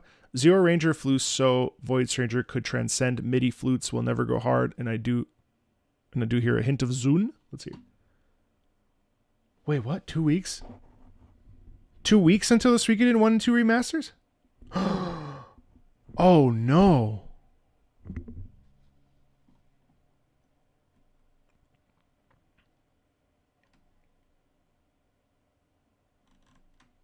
When's Lunars release? Shit, March is like next week. Oh no. Oh my god. All right, this is Despair from Void Ranger. If you've ZeroRanger. If you've never played this, I really recommend it. March 6th.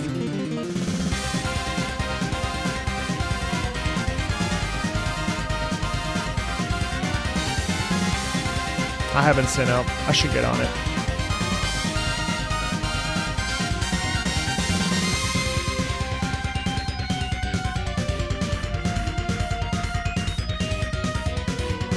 I haven't done any videos, but I have listened to it.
That's so cool.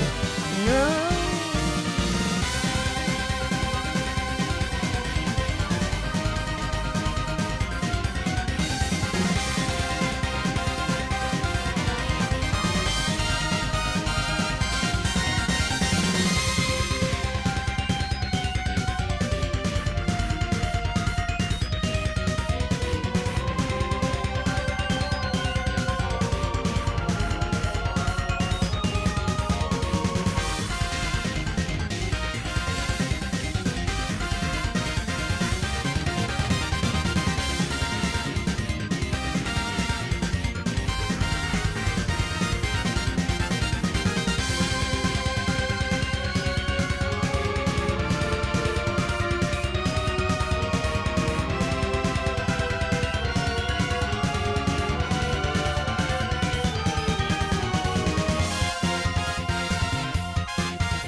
Key change.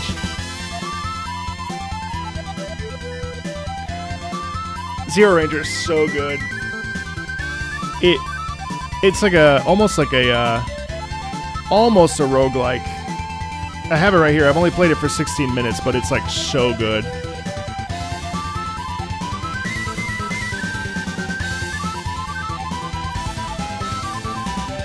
It's such a good, and then like as you continue, like I think you unlock more lives. It's hard. It's really hard. I appreciate that, Hot Rod.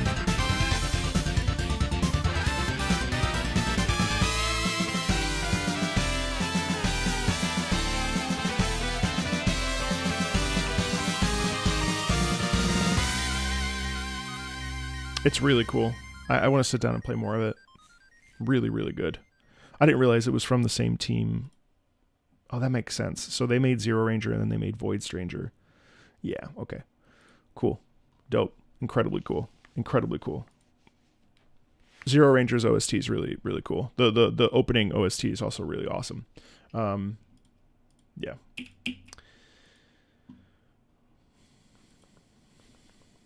Ooh, speaking of Legend of Heroes, Trails in the Sky. Okay, so this is SC. This is SC. So this is the sequel. You've been doing a deep dive into Wataru Ishibashi of Gurumin Bomber Girl fame. It was this comment in section that I learned he passed in 2014. So this is the Merciless Savior from The Legend of Heroes Trails in the Sky. I can't wait. Honestly, I can't wait to get. I actually just snagged. They were on sale. Falcom was having a sale, and I just snagged. I didn't realize that there's 3 of the Trails in the Sky before you get to what's it called? Trails from Zero and Trails to Azure. I've listened to this before. Can't remember. So that's perfect. Sounds great. The Merciless Savior.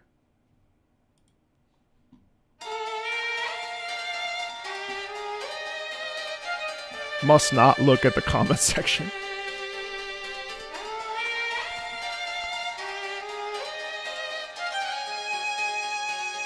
Hey, wait. Can I ask you a question about Trails? Does Trails get, like, weird? Like, I know that there is talk of a dragon, but, like, does Trails go in like a sci-fi fantasy direction? Because right now I'm kind of just like, I'm still in FC, which is the first game. So kind of looking for our dad and like doing stuff. Nothing crazy. Some shady government stuff. The usual. Like, does it go like, I'm looking at this image and I'm like, what is that? Don't tell me what it is, but I'll just say.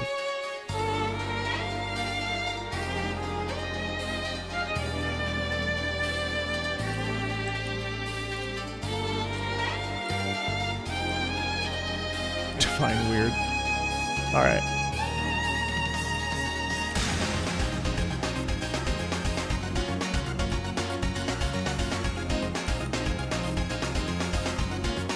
I don't know. I'm still in Rouen. Nothing's happened. just fighting some blue-haired people.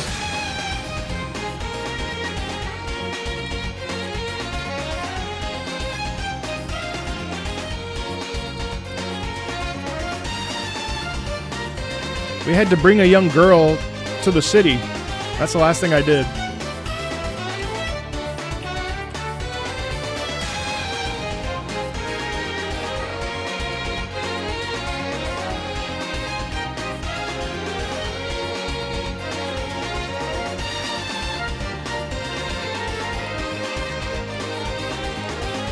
You start at Trails in the Sky FC, which is the game before this one. This takes place directly after Trails in the Sky FC. This is SC. And then after this one, you do Trails in the Sky 3rd.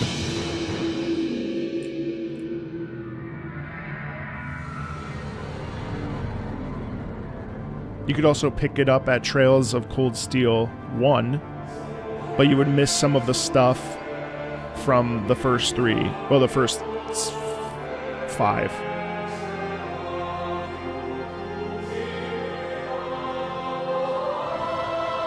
Wow, this chorus is dope. I've listened to this before. I can't remember.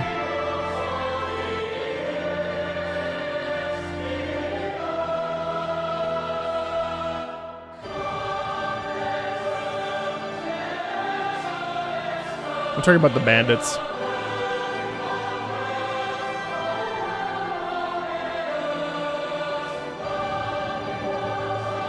It is complicated because every game expands on itself. It's the Avengers.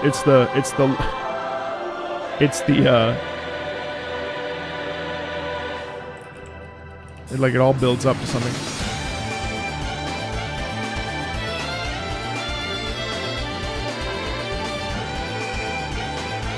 You don't need to, but you probably should.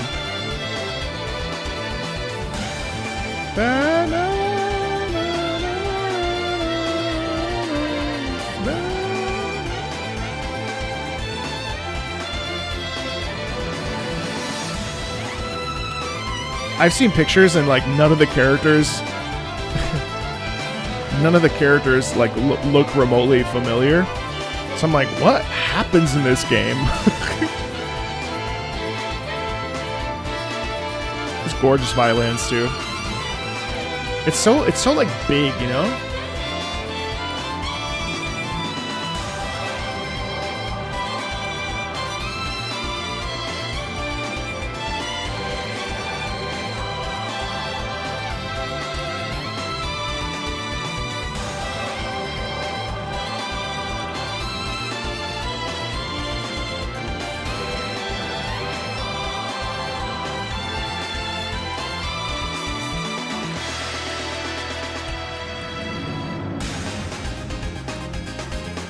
It's really cool, like synthetic, like technological sounds in here as well.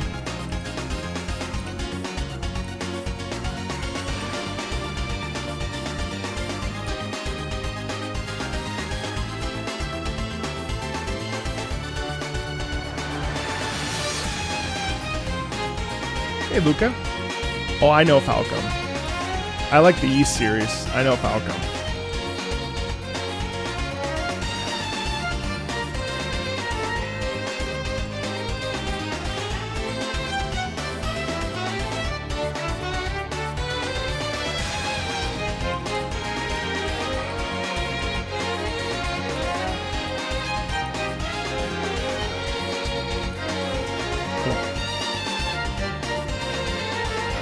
I mean, the thing that's really amazing about this piece is the desperate struggle in it, right? But what I really like about the Trails in the Sky music so far is that none of it, even like the boss music, none of it's really, like even the boss theme is not necessarily desperate. The battle theme is really crazy to me because I really I was like, whoa, how are they? Like, just really quickly, I know that this has a specific purpose, but just for the sake of like discovery, like listen to how cool. I mean, I know a lot of you have heard this, but like it's so cool.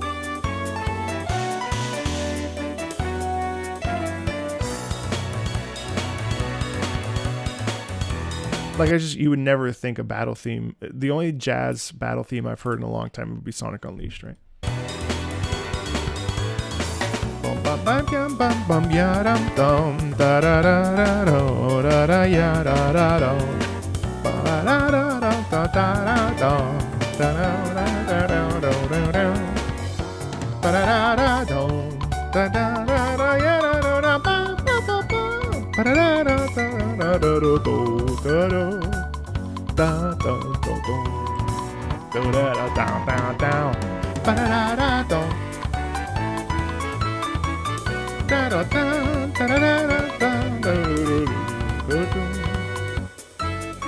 Like, it's just crazy, and it just plays so much, and you just never get tired of it.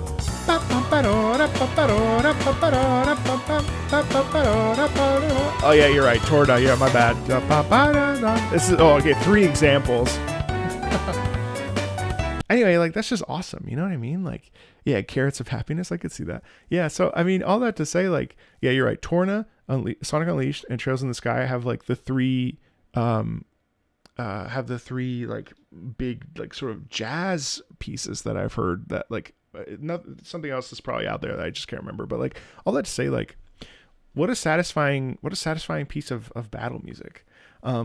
So yeah, like Trails in the Sky, it's definitely a tough barrier to entry because each game is pretty long and they all sort of connect each other. I remember I was doing the prologue for Trails in the Sky FC, the first game, and I remember I was in patron chat and I was like, is there a reason why I'm 10 hours in and I'm still just doing like quests for people, but they don't feel like fetch quests because they distinctly feel like they're moving the story along. So like, what's happening? I was like, that's from FC. The one we just listened to was from the one that we listened to that was the patron request from Synpro. That was from SC, the Merciless Savior. But yeah, so it's cool. And then like right now, I'm just kind of I'm looking for a person, and that's the game. Like the purpose is to go look for a person, and in the meantime, my mentor came along with me, my instructor, and helped me get from point A to point B. And in doing so, we inadvertently stumbled on a little bit of a situation, took care of the situation. But then there's like another overarching situation. There's some confusion happening with the government, some shady dealings. And in the meantime, Estelle and Joshua, the two main characters, are trying to become bracers, which are like, the essentially like the workers, the protectors of the land, so to speak. And each region has their own bracer guild, and they have to get approval and the seal from each guild in order to, like, it's cool. I mean, like, I haven't sat down and finished FC yet, but like, it's amazing that the slow burn allows you to kind of like be able to actively like talk about the story in a way that somehow makes sense. Like most of the time side quests are like prologue stuff. You're kind of like, okay, I just want to get it done. But like the stuff that you're doing in the prologue directly impacts what you're doing in chapter 1. And even though all of it's kind of slow, the characters are also really interesting. Sometimes I'd rather just read it, to be honest with you. But there's like such interesting characters. Now, I will say that FC has some problems. Like there was like a fishing thing I had to do where I didn't know where the fuck to find the fishing rod, so I had to watch a video on it to understand what I was doing. But like the characters have been really cool. Like this random guy comes and joins your party at one point, without spoiling it too much for those of you who want to play it.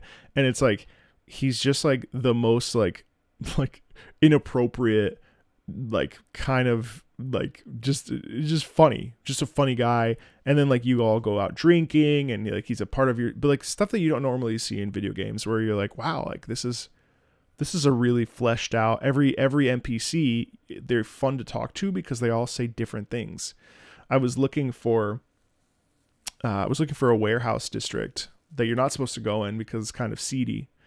And in the meantime, I got totally distracted because there was like a tour guide for this like island or this beachside city that's close to an academy, and we had a person. I mean, it's like, what? You know what I mean? It's just like, it's just all over the place. You know what I mean? Like, and then you get to the seedy area, and then even those people are, you know what I mean? The translation's great. I mean, I just described to you exactly what I'm talking about. So I mean, Trails in the Sky, definitely. I'll report back in a year by the time I finish it because I'm really going slowly. But I think it's like one of those gaming commitments that if you like JRPGs and it's definitely different from your standard JRPG. But yeah, I'm looking forward to saying that I've done it this year, especially. Like for me, this will be like one of those like things that is like, I did that. You know what I mean? Like, no, we're talking about Trails in the Sky. Although Pirate Yakuza wouldn't be that far off, would it? Yakuza itself. But see, I didn't lock in with Yakuza as much as I hoped. I like got a quarter through 2, and then I stopped. I didn't like the like sort of never-ending hit points for the enemies, and then I watched like a really detailed analysis of 3, 4, and 5, and 6. But I enjoyed Kiwami a lot. Anyway, okay, that was another tangent about video games, which we love to do.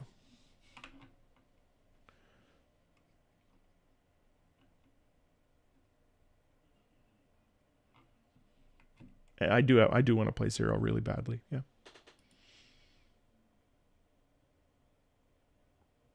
Oh, I haven't checked those out yet. No.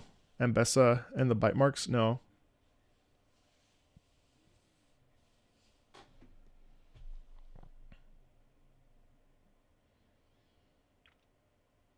Oh, thanks, Pyra. Am I fluent in Italian? Yes. Si.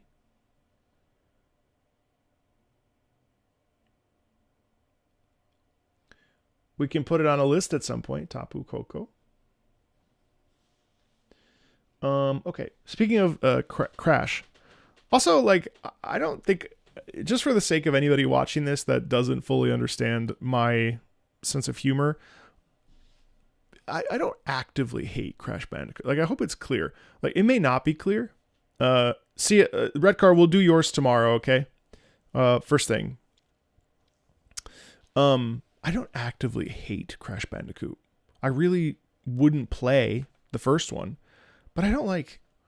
I think some folks may misinterpret my sort of like tongue-in-cheek, like, I hate blah blah blah blah blah. I don't really hate anything, really. I hate shitty people. That's about it.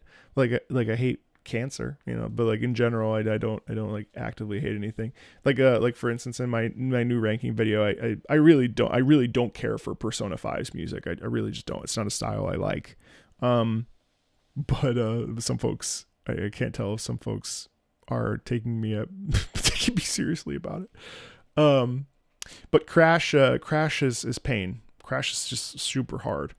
And I just don't enjoy platformers in general. So like, it's hard and I don't enjoy them. So it's like a lose-lose. Though I want to play Twinsanity just because of the music, and I want to play the third one, Warped. Uka Uka. This is another Twinsanity track. Again, I remind you, this is all a cappella.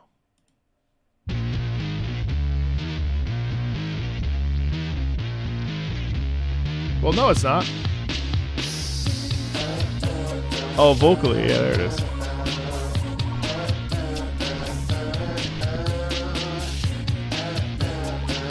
Wait, just to clarify, and I know the music's good. It's like, it's composed well, but I don't like the style.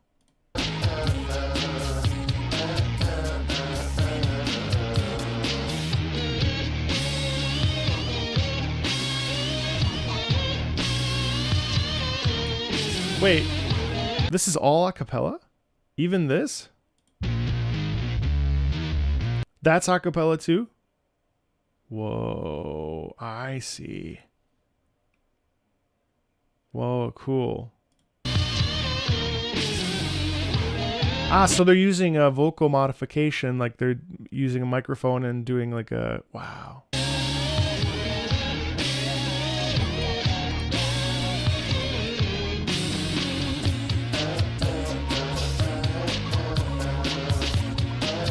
That beatboxing is insane.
Yeah, that's incredible. I mean, the fact that they can do that all with the vocalism is such an incredible feat. And I think too, like, I was in an a cappella group when I was in undergrad rather. And it's just such an incredible thing to produce that kind of singing and style. Like beatboxing itself is such a fascinating thing that we can, use our tongues and our cheeks and our lips to manipulate sound and create sound that sounds like something else and sounds like, it's just so fun, isn't it?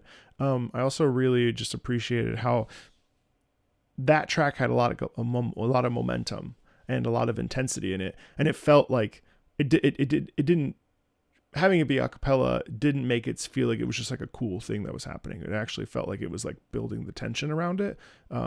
even though there was some vocal modification going on. So I think it's so cool that it also, what a unique thing to do, to be like, you know what, let's just do the whole thing a cappella. No one's ever done that before. I think it'd be really fun and still be able to deliver on an emotional experience that doesn't pull you out of it. You know what I mean? Like, I still feel like that was a really tense fight, or, you know, the characters, like, you know, in this case, you know, you can see the picture of Uka Uka is huge.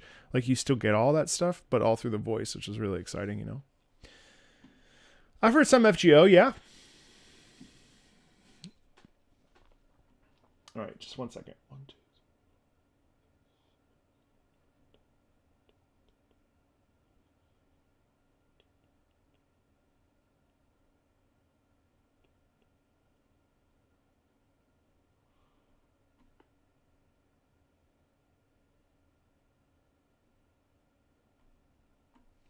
You were listening to the radio in the car earlier, and Kejelia Manina from La Boheme came on. I've never heard it, and I have no context, but it just found myself utterly absorbed in it. Isn't it incredible? Kejelia Manina takes place when Rodolfo is essentially flirting with Mimi, and they have this instant connection when she can't find her key. We can't tell, and we don't know if she actually loses her key or if she does it on purpose and the key's in her pocket. Or, well, the key's not in her pocket, it's on the floor. But if she doesn't, it's often staged where she she comes in, she needs a light of her candle because she has no flames or no matches or no way to light her candle, and it's cold. And then it's often played that she drops her key on purpose, and then she's like, oh no, I can't find my key. And then her candle goes out in the hallway because there's a draft. And then there's a really funny line where Rodolfo says, oh no, my candle went out too, but he actually goes like, and he blows out his candle. It's like super adorable. They're kind of love at first sight type of situation. And then when he's looking for the key, and then he finds it, but he puts it in his pocket, and he's like, you know, l'ha trovata, did you find the key? No, non l'ho trovata. And then they're like, shoot, where is the key? Gosh, I don't know. And then while they're looking, and she's on the floor looking for the keys, he gets on the floor too. And then La Boheme is Rent is based off of La Boheme, almost identically. And then he grabs her hand, and then the words are, you know, oh, your cold little hand. Che gelida manina se la lasci riscaldar. You know, it says, you know, he says, oh, what a soft little hand. Let me warm it for you. There's no point on looking for the key in the dark. It's like very like kind of smooth talker. He rizzes her up. And yeah, it's a deeply moving piece. It's so beautiful. If you love Rent, you'll love La Boheme. I mean, it's basically the same story. And maybe we should bring back operas with an opera singer, and we can watch it together, because that might be really, as a group, because that would be really fun. It's such a gorgeous opera. Actually, my audience has gotten so much bigger that I wonder if those opera nights would be even more successful, because I feel like they were such a direct way of getting people to watch an opera and then also talk with an actual opera singer. So maybe I should bring those back, actually. That's a good idea. One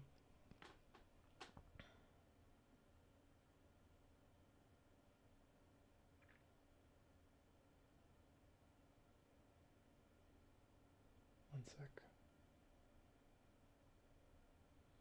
So there's 24 tracks left, so I think I'll save them for tomorrow. I do have a meeting from 11 to 12 tomorrow, so we'll move it won't take us 3 hours or anything, but we'll move the stream. Well, it usually does, though, with 24 songs. So we'll move the stream over to 12:30-ish, 12:30, 1 o'clock tomorrow EST, and we'll wrap up everybody else's, because next week, I mean, I could just say no stream tomorrow and we'll do it on next Friday, but I'm telling you right now, the minute I wake up, I'm going to start streaming Monster Hunter at like 8 a.m. So I'll be playing that literally, like I need to walk and then I'll be on stream. So like whether it's 8 or 9 a.m., it'll be the rest of the day for like 6 hours. So we'll stop there. I think that's a good place. I'm going to take the rest of the afternoon. Well, that's not true. I can't. It's 3 o'clock anyway. Yeah. So tomorrow we'll reconvene. We'll listen to the rest of the tracks here. And then Saturday is Symphony of the Night Part 3. I don't think it'll be the last part, but it could be. And then Monday, then 2 episodes for Patreon for Freerun. Then Monday we'll be listening to the Fire Emblem's 3 Houses, maybe the rest of it. I might have to extend it longer because it's very long. Tuesday will be more Castlevania, or it might be like a shorter game, like a maybe it's time to play Celeste. I don't know how long Celeste is, but like a 4 to 6 hour game, because then come either Thursday night or Friday morning, it'll be over. It'll be Monster Hunter Wilds, probably for every day that week, and then into March.